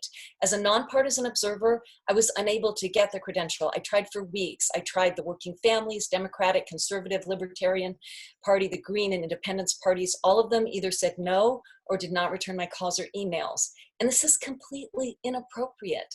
That there's no place for nonpartisan observers in the New York City election system. Nonpartisan observers are welcome throughout the world as a bedrock of fair elections. It's really, really just kind of shocking. Secondly, New York City prohibits photography in the polling place. And I could understand that you might not want photos taken while people are voting, but there is no reason to prevent poll tapes from being photographed after the polls close. It is allowed in many, many other states. And in fact, even in other counties in New York. It's just New York City that has this prohibition. Our project analyzed poll tape photos and videos from approximately 700 poll tapes from 14 states, and it is regrettable that none were from New York City, and that New York residents are being denied this simple opportunity to publicly verify election night results, an opportunity that is even afforded voters in other New York counties. So I hope that you will look into this. It's part of the data transparency that I heard you speaking about just now, and ensure that future elections, it will be possible for any member of the public to view and document election night poll tapes. And I want to make one other point. This is on a totally different note, but incredibly urgent. People really may not be aware that the New York State Board of Elections is very close to certifying a touchscreen voting machine that counts votes with barcodes, something that has never happened in New York. We've never voted with touchscreen voting machines. And this particular voting machine has a very bad history. It miscounted tens of thousands of votes in Pennsylvania.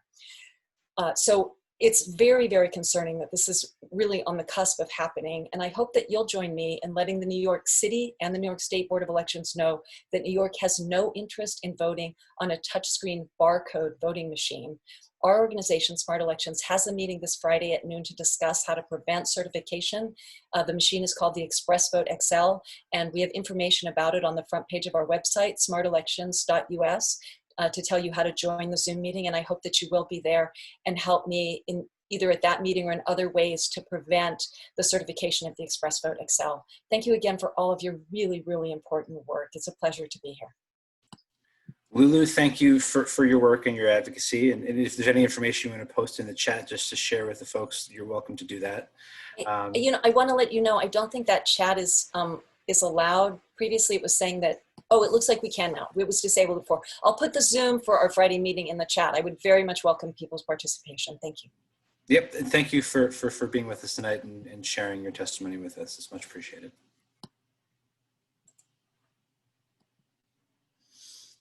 Moving on, our next name on the list is Jamie Brown. Is Jamie with us? We don't see Jamie here. If you are here, please be sure to raise your hand and I will make sure to come back to you. Next, Melissa Sains-Gordon. Is Melissa with us?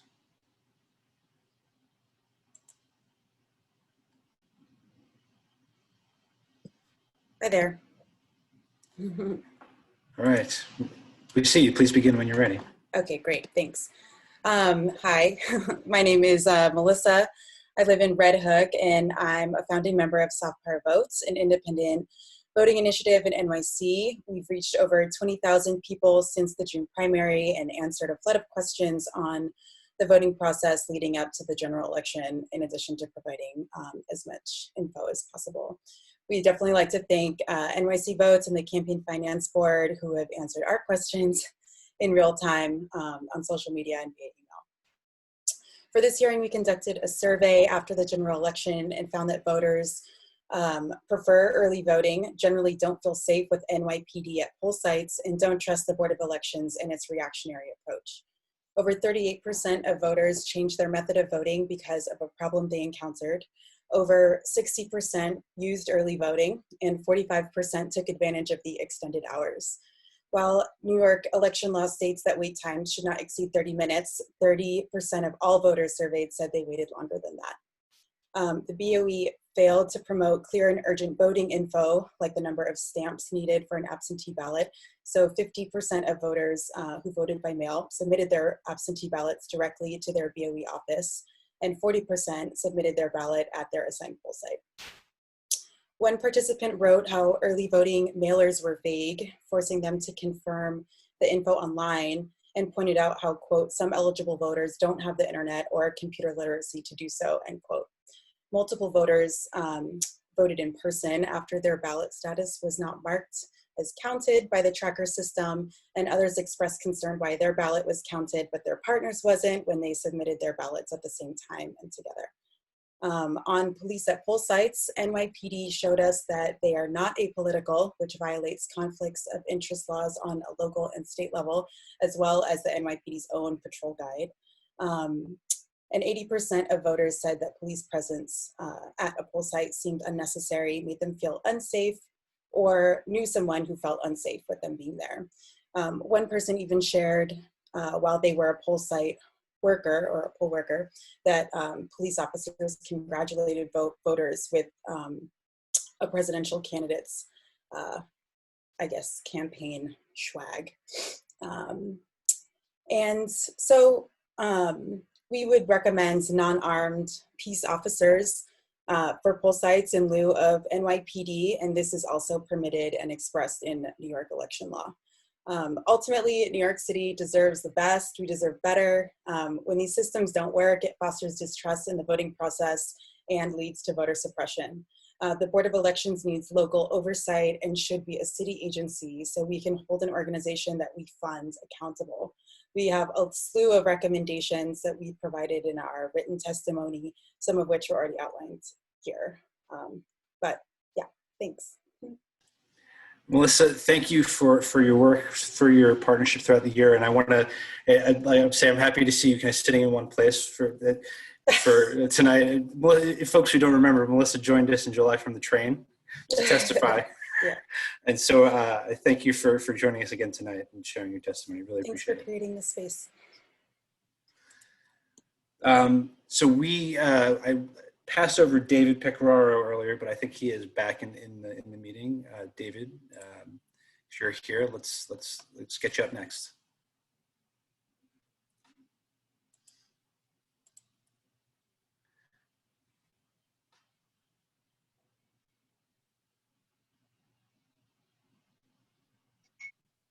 Yes, I'm here now. All right. We see you. Please begin when you're ready.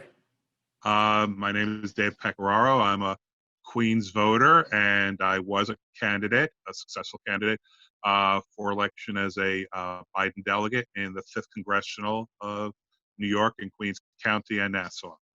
I voted in both the primary and in the general.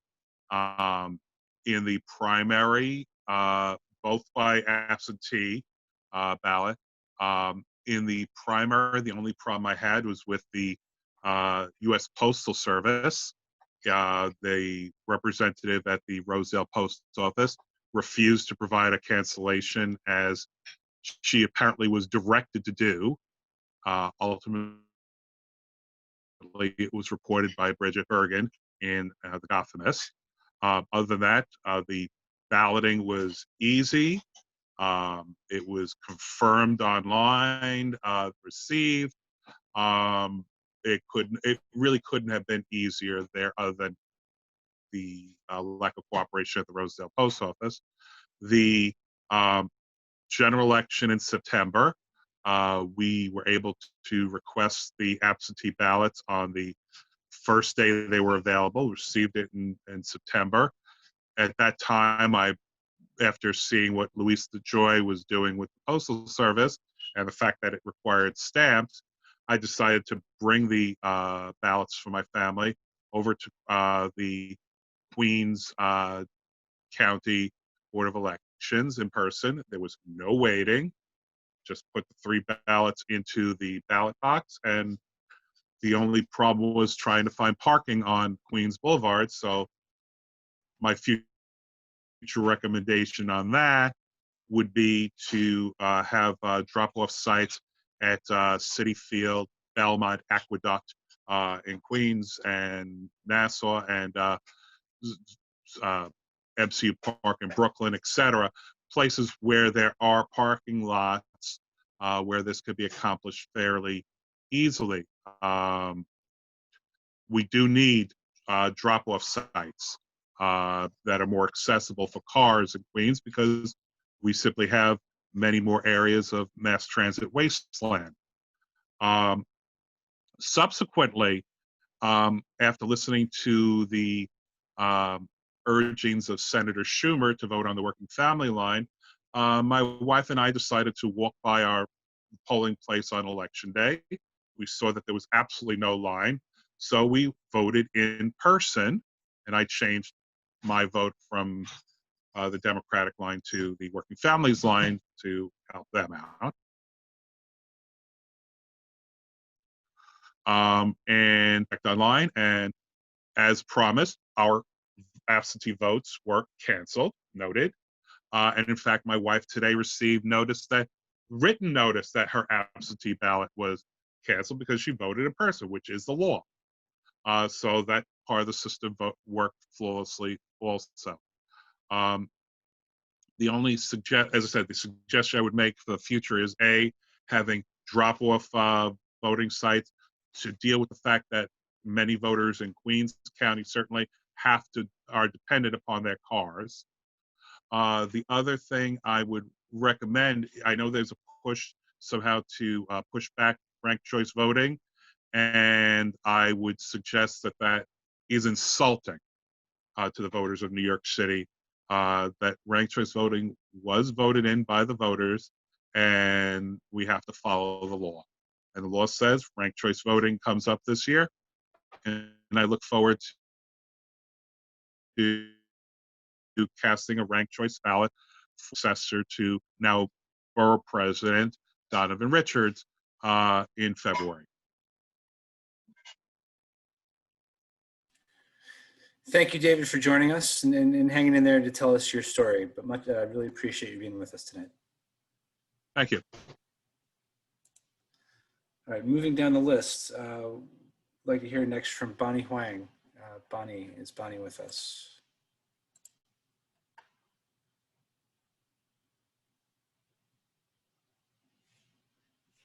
Hi, everyone. I might have some internet connectivity issues, so just let me know. But thank you all for listening to the experiences of New York voters so that we can grow the accessibility and engagement of our electoral system. I'm Bonnie Huang, a civic engagement fellow with the New York Immigration Coalition. The NYC is an umbrella policy and advocacy organization with over 200 member organizations. In conversation with more than 170,000 new and longtime voters, the NYC determined a pattern of what New Yorkers need. The first is to improve services provided by poll workers. Voters who had issues with their registration were turned away without additional information. At the minimum, sharing a voter registration form would be one way to prepare voters for the next election. Another concern is opening more early voting locations during general elections. Long lines were the norm during the previous election, and more early voting locations are needed in densely populated immigrant communities, especially for presidential elections. There's also a need to strengthen absentee ballot operations, such as standardizing drop-off boxes and prepaid postage, which would be beneficial to maximize voter options for submitting an absentee ballot in future elections. Supporting voter knowledge of how to vote by mail in the same piece of mail as absentee ballots would also be very helpful. Instead of small print text-only instructions, including an infographic and sharing phone numbers to call with any questions may increase voter confidence in submitting an accurate ballot. Lastly, regularly updating the absentee ballot tracking website of when ballots are mailed and their expected date of arrival would allow voters to finalize their voting plans as soon as possible, instead of waiting with uncertainty of when their ballot would arrive in the mail. This past election, voters had trouble getting up-to-date information regarding their absentee ballots, and as a result, many ended up waiting on long lines to vote in person. If the website had updated information on when completed ballots were received, voters would feel more confident knowing their vote is counted, decreasing the likelihood of them voting again in person and reducing congestion on already long lines. The NYC will continue our work to ensure New Yorkers can vote safely and fairly across the ballot box. Thank you for the opportunity to testify. Bonnie, thank you for your work and your partnership and for coming to share your testimony with us tonight. It's much appreciated. Just to kind of a heads up to folks, we are getting close to the end of our list. I think we have 5 more names of people who signed up. It's going to be our last call soon. If anyone in the meeting who would like to speak and has not shared your name, please do so in the chat. With that, we'll move on down to Miriam Fisher. Is Miriam with us?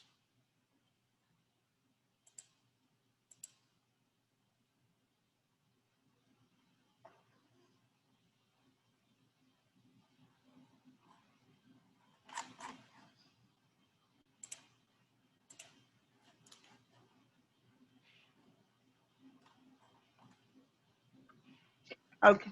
Do you see me? Hear me? Yes, we can see you and hear you. Please start when you're ready.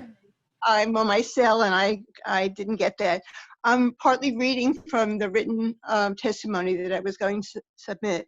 I'm a retired reading teacher.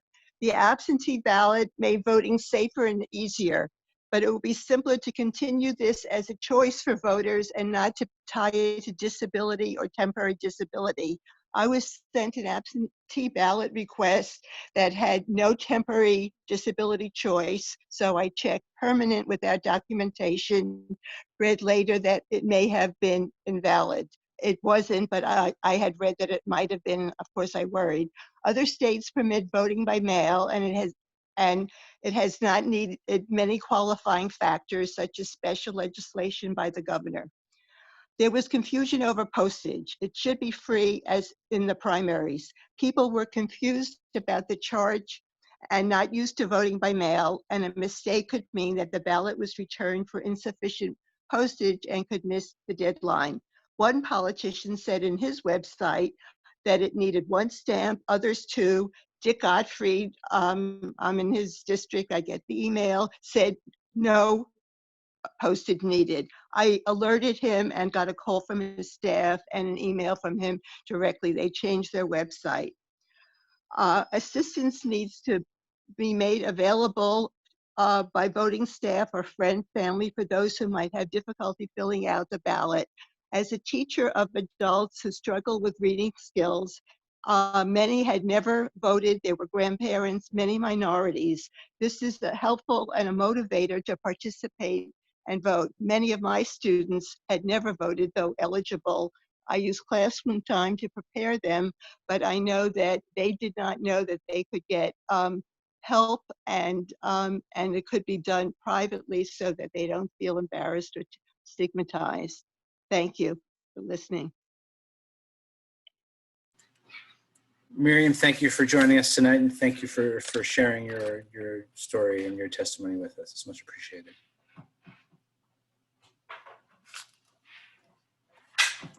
Next name on our list is Kathy Park Price. Is Kathy with us?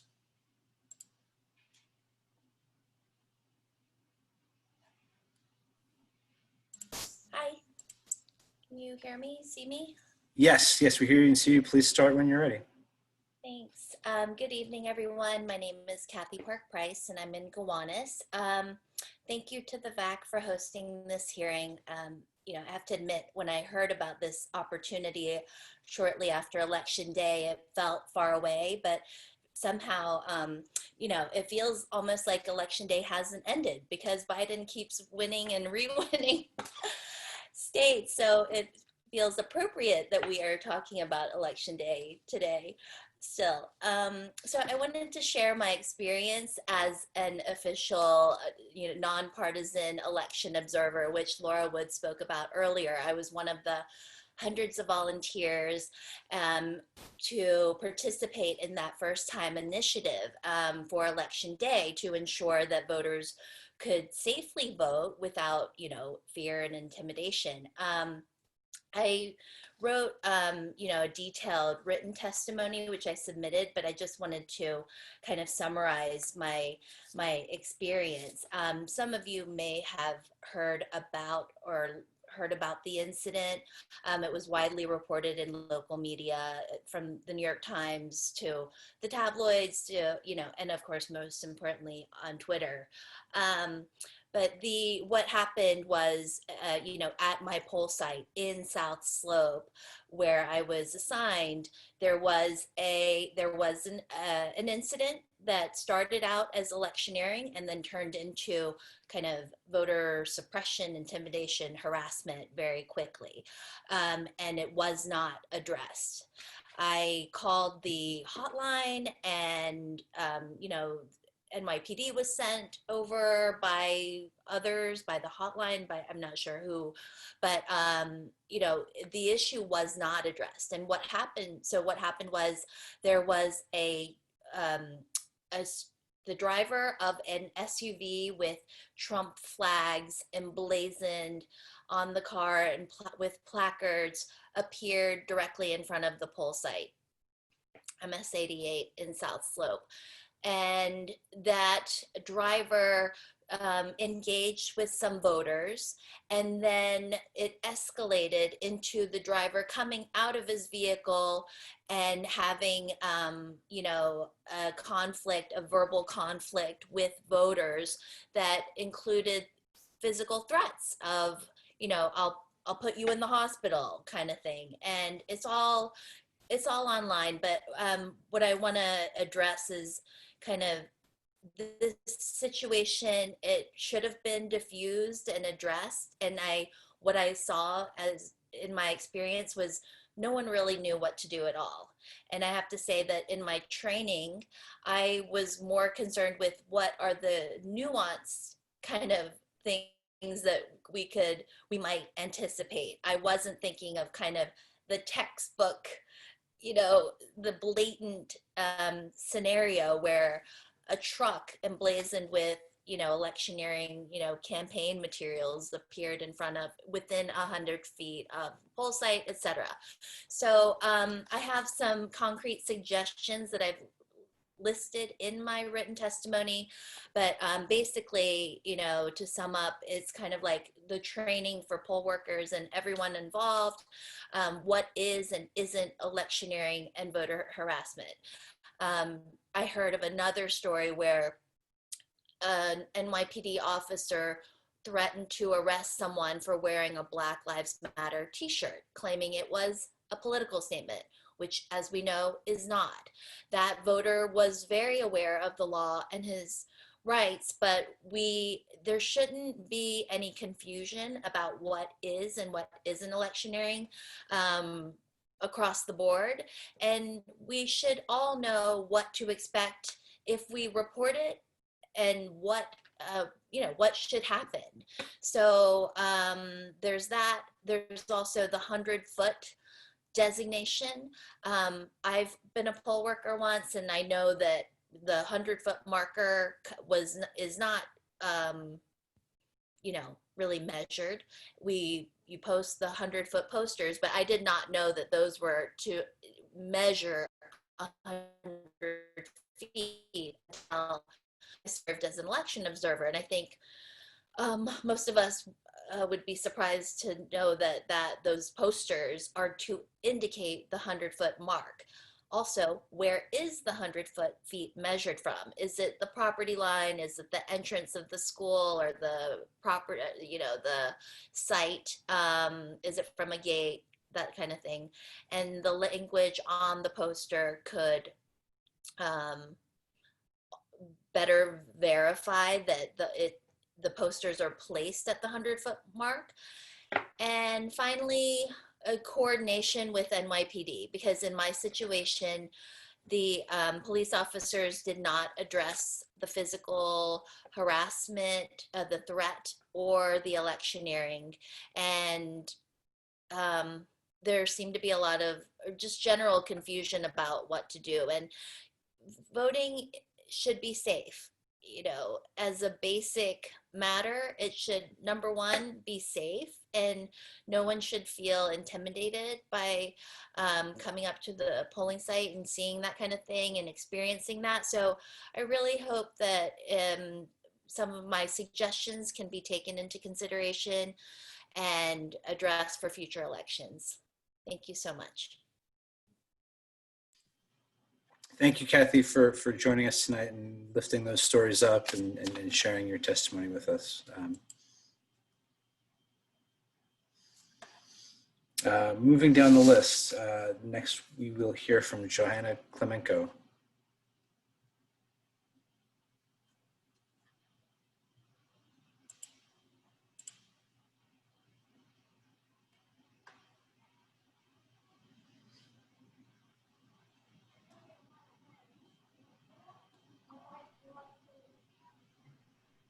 Hello. Hi. It's lovely to be with you all. And I would like to share kind of an antidote experience of the challenges that people have had, because I was so horrified by what would be our experience voting in this election that I used every part of my resources to research how to make it the most viable for my community and the people that I represent to be able to vote in a way that would be humane. And I did a tremendous amount of research about it. To introduce myself, I'm the director of the Center for Reiki and Energetic Therapy, and I wear a lot of hats. I'm a dance movement therapist and a mind-body therapist and a clinical social worker. I knew that this was really going to be a killer election for us to be able to vote in. And I really wanted to find out for myself and all of the populations that I work with to be able to vote in the most humane way possible. So I did a tremendous amount of research, and I contacted elected officials. I looked up all the resources online, and I contacted elected officials. I met with elected officials in order to find out how people could most humanely vote. The main issues were people with disabilities, senior citizens, people who, the rest of the population that couldn't stand online. I will just say that I was able to get information about ultimately going to the Board of Elections and people placing their votes at the Board of Elections. ultimately, after the absentee ballots were sent in,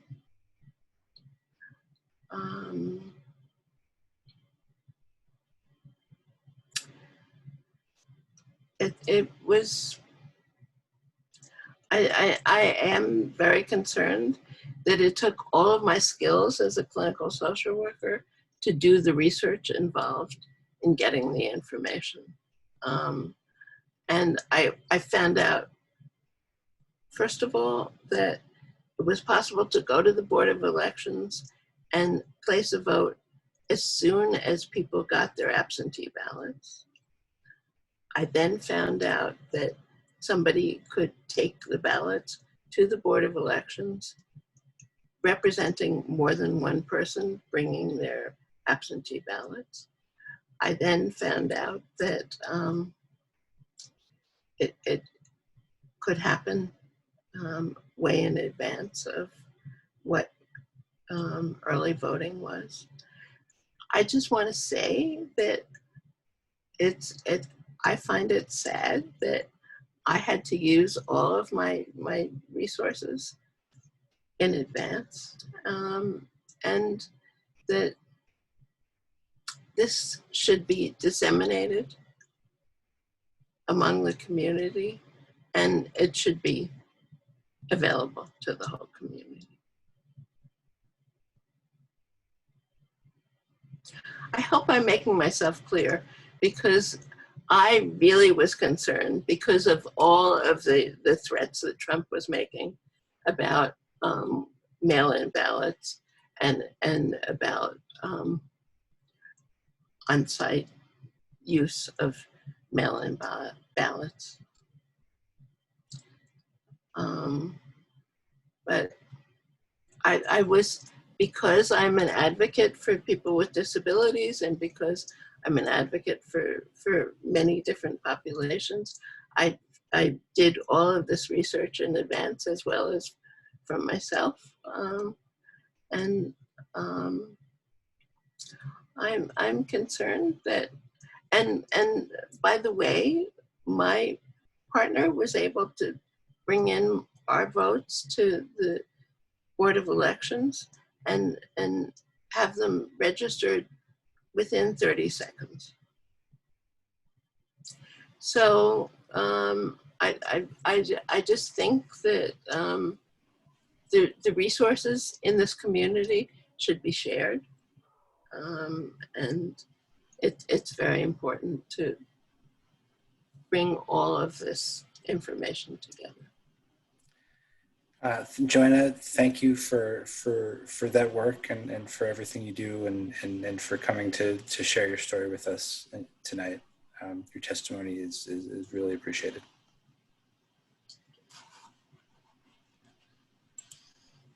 Moving through our last few names on the list, we have a couple of people who've kind of stepped up via Zoom and via Facebook also to speak. So we've got 4 more names to get through. Next, we will hear from Cindy Lang.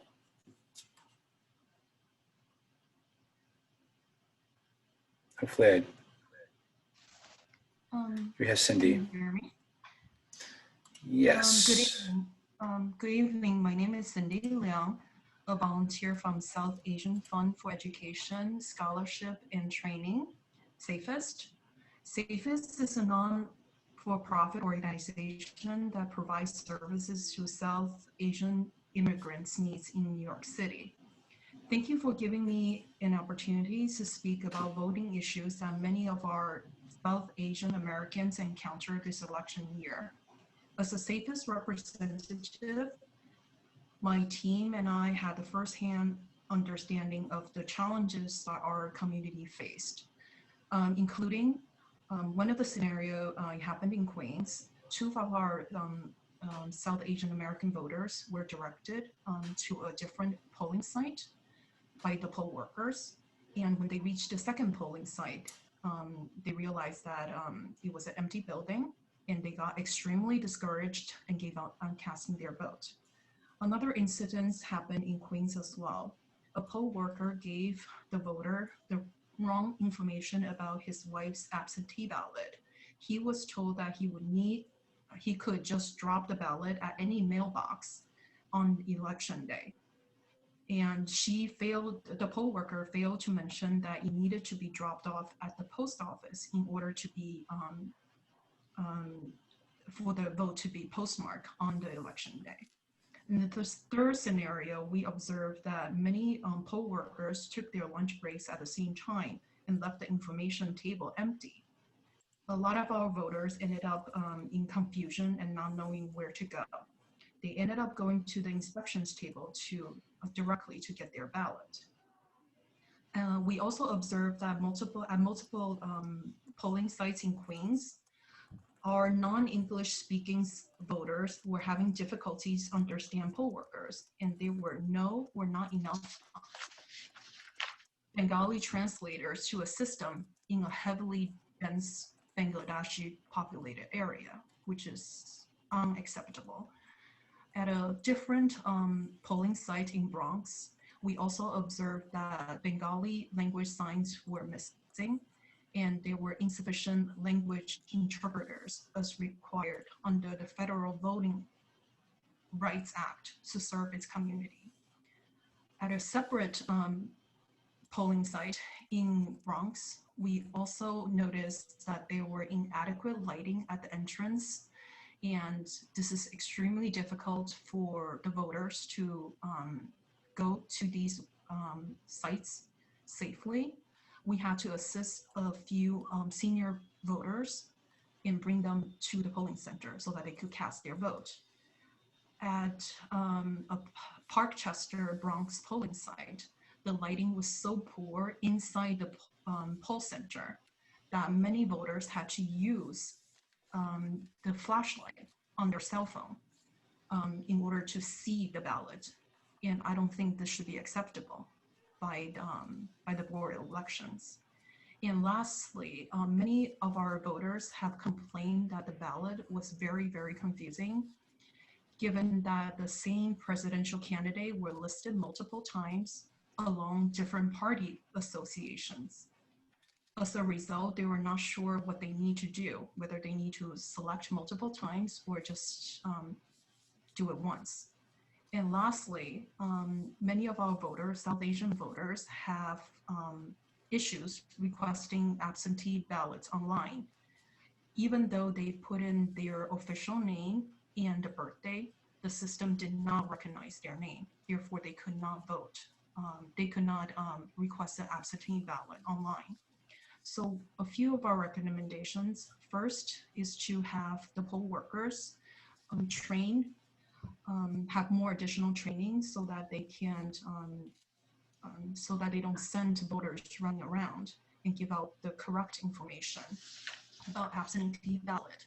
We also need to have more training for the coordinators so that they can schedule the poll worker breaks and lunch times so that there's enough staff to help the voters, and the posting of the signs needed to be accurately posted, and they need to ensure adequate lighting at the poll sites. And lastly, we believe that the Parkchester Bronx polling site should be eliminated because it's too small and there isn't enough lighting to the site, and it's dangerous and hazardous for seniors to walk there. And the site does not provide enough lighting even for the poll workers or the voters to do their job correctly and to cast their ballots clearly. And lastly, we would strongly recommend internships for 16 and 17-year-olds so that they can be more engaged in the civil engagements to empower the community. So lastly, we believe that voting is a human right and no one should be discouraged to vote due to a bad experience at the voting site. We understand that these changes could be difficult, but they needed to be implemented to enhance voter experience for everybody. And that's it. Thank you for your time.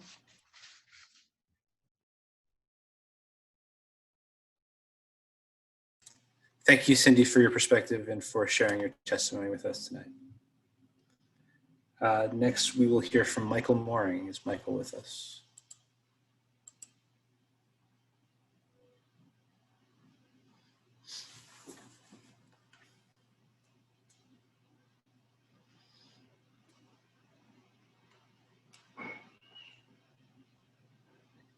Hello. Hi, Michael. Please begin when you're ready. Thank you guys for this opportunity. Again, it's an honor like everyone else mentioned as well. So in this election, there was a lot of concern about fraud and things like that. So I was just thinking, how we could potentially alleviate some people's concerns about that. And one of the ideas that I was tweeting with the NYC Votes Twitter account was maybe having some kind of, I know we have voting history, but maybe where you could actually go to your local Board of Elections county office and actually verify your vote to see who your vote was counted for. So, because if you think about it, like there was, Kanye did that tweet of him voting for himself, and you see the machine say, thank you for your vote, and you get the tally. The tally increases by 1, but you don't really know who you voted for, right? So it's like, I don't know if the machine thinks I voted for Kanye too. And this is a huge right that we have as Americans. So it'd be nice to get some confirmation instead of just a thank you page. And I was reading the Q&A that was going on, and part of that was suggested to maybe be just a fix with what's available in the market for voting machines. They were saying, maybe there's not a lot of choices available right now. And then just to touch on that a little bit as well, I'm a software engineer of almost 15 years now. And really, voting should be done on the blockchain. So just to explain blockchain really quickly, basically, it is a pool of servers, which could be just anyone's phone or the government servers or whatever it is, and it has a ledger or a copy of all of the votes, or all of whatever it's keeping track of, and as long as you have 51% in control, that's not a nefarious server, then there's no way to compromise that that system. So really, from my perspective as a technologist, I don't see any reason that, it's 2021 almost. I know maybe it's a market fix, like she was saying in the Q&A, but yeah, there's really there's nothing more secure than having a blockchain vote system. And one more thing to add on top of that is there's a HBO documentary called Kill Chain, and they show how easily they hacked these machines. I'm not saying that happened, I'm just saying it can be done. So yeah, just wanted to throw that idea out there. Maybe instead of just a thank you page, having some kind of receipt or some kind of confirmation to make sure I didn't also accidentally vote for Kanye. But thank you. Thank you, Michael, for your testimony and for taking the time to join us here tonight. Next, we'll hear from Kathleen Collins. Kathleen, are you with us?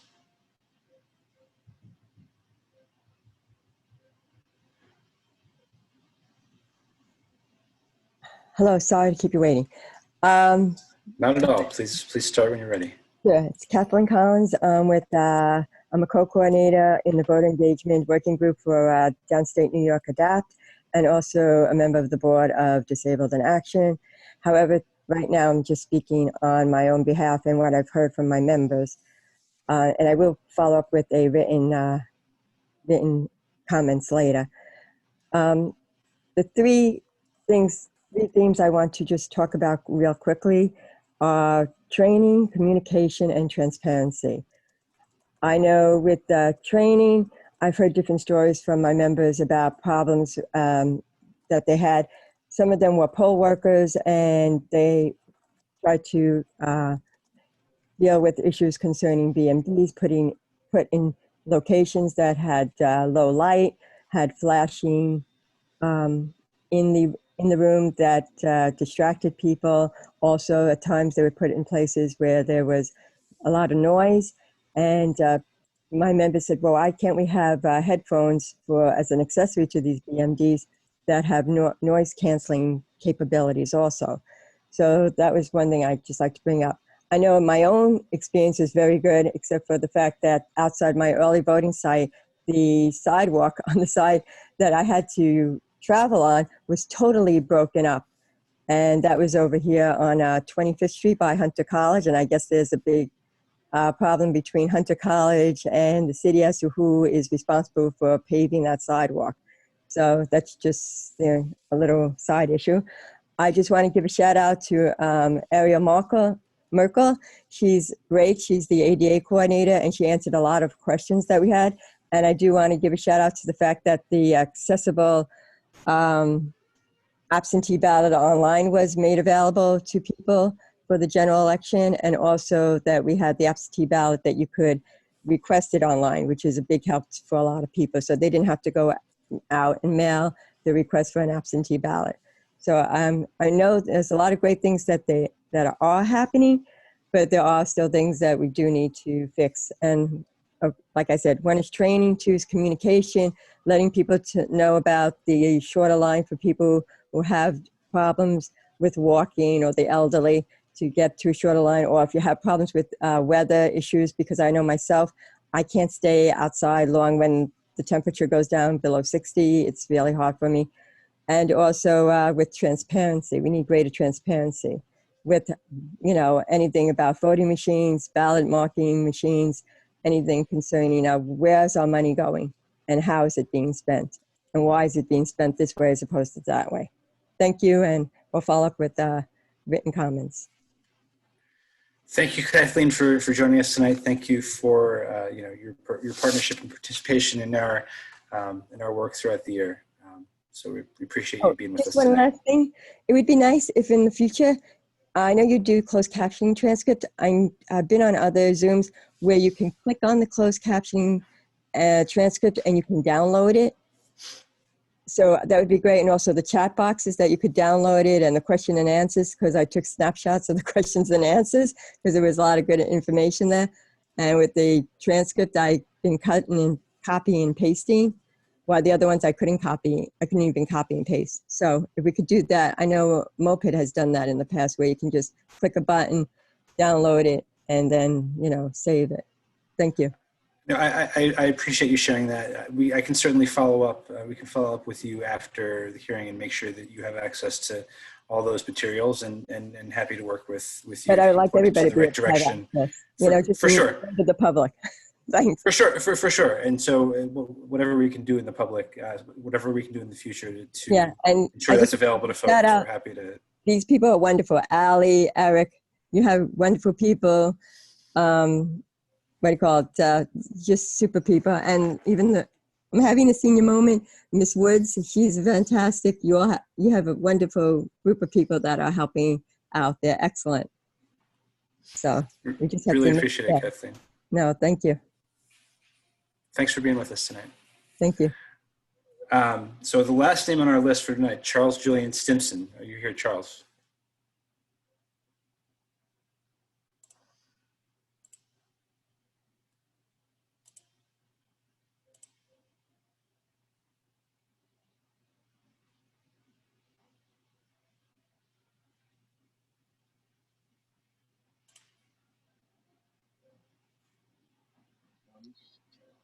Hi, I'm sorry. Can you hear me? We can. Okay.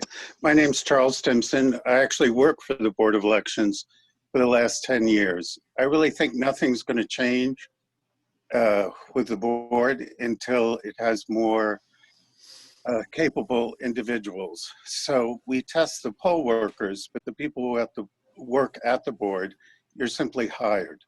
As you know, the state constitution requires bipartisan, that each county, each party has 50%. But that doesn't preclude us from actually being tested to see if we're capable of doing the jobs, because to be blunt, a lot of people simply aren't capable of doing the tasks that they're assigned. So the Democrats now have a supermajority in both the state Senate and Assembly. So Liz Kruger has proposed legislation to make the board more professional. So it's really, the board is a state mandated agency. So campaign finance is all well and good, but it doesn't actually perform the elections. It's the boards that perform the elections. So I think that needs to be seriously considered. In terms of early voting, I've early voted in every election. I really like it. But the presidential, there were huge lines. The first two early voting, in other words, last year, 2019, when we did voted for the city charter amendment, and then the June primary, hardly anybody used early voting. It was incredibly low turnout. So we definitely need more early voting sites for presidential elections. And perhaps next year, the mayoral race and district attorney and city council will be heavier turnout since everything's open.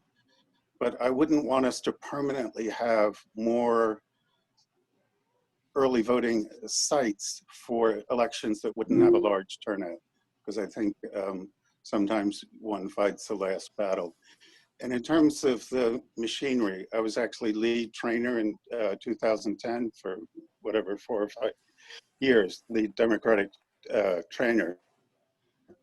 The ballot marking devices are from the very same devices that we were using in 2010. And so were the scanners for that matter. So let's see how well they really hold up with ranked choice voting. The ballot marking devices tend to stick anyway. So I don't know if there are any plans to get new devices. We shall see. So things have improved in some senses, but I was actually absentee supervisor in 1993. And it's always been a problem that absentee ballots are invalid. They've at least improved the signature of the envelope. You know what I mean? At least there's a box around it. It's always been a 20% failure rate. There's nothing new in that. It used to be higher. People always forget to sign the back of the ballot. So anyway, those are my comments. Thank you, Charles, for joining us tonight, for sharing your thoughts and your testimony with us. It's much appreciated. One other thing. I actually went to 120 Broadway because your website says the meeting is at 5:30 at 100 Church Street. It doesn't say that it's a Zoom meeting. So perhaps you could update your website and say the meeting's not on Church Street, but is in fact a Zoom meeting. I will certainly, I know a lot of the promotion we did and the notices we sent out had the link to the Zoom meeting, but we appreciate your note about the website, and we'll make sure that in the future that's cleaned up. I went to your website and it said the meeting is on Church Street, 12th floor, 5:30 to 7. So I'd been to one of your meetings 2 years prior, so that's what I did. It didn't say anything about Zoom. Well, I apologize for that and appreciate you hanging in there and sticking with us and making an appearance tonight.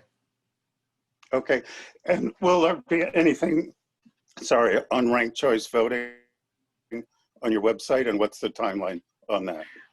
There certainly will be information about ranked choice voting on our website. You'll start to see that as soon as we get into the new year. Okay, sounds good. Thank you. So with that, we've come to the end of our list of folks who have joined us to testify. I want to stop here before we wrap up, just to ask if members of the committee, if Amy have any closing thoughts before we call it a night.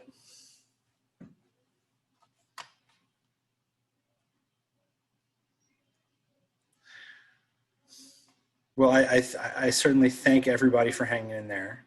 You know, it is, and I appreciate all the members of the committee and folks coming to ensure that we, the members of the public who devote their, set aside the time to share their stories with us have an opportunity to be heard. I want to make sure I give a special thanks to our staff in public affairs at CFB who were with us tonight, helping us make this meeting run smoothly. You know, it takes many hands to pull this off, and so a special thanks to folks who are here late with the committee to help us run the meeting. Amy. Thank you, Eric, for a really well-run meeting, and thank you, everybody. Thanks for hanging in here. It was long, but I think we got a lot of great information, so I really appreciate everyone's testimony. It's always great to hear from individuals and about their experiences. And, you know, while we don't run the elections, we do have a role in making recommendations for improving the way the elections run. So thank you for coming, and thank you all for voting. So just one last note, because I know that this is, you know, it's important to note that, you know, the information that was shared with everyone tonight, you know, we are going to take it back and review it. And you know, you know, after these hearings, we prepare a report out, you know, via letter to boards of election, to policymakers and decision makers at every level of government. And so that's work that will be happening in the coming weeks and months, and we'll make sure to follow up with everyone and make sure that you see that happening. And with that, I will thank everybody once again. Wish everyone a happy holiday season. And we will see the committee back in 2 months. Thank you. Thanks and good night.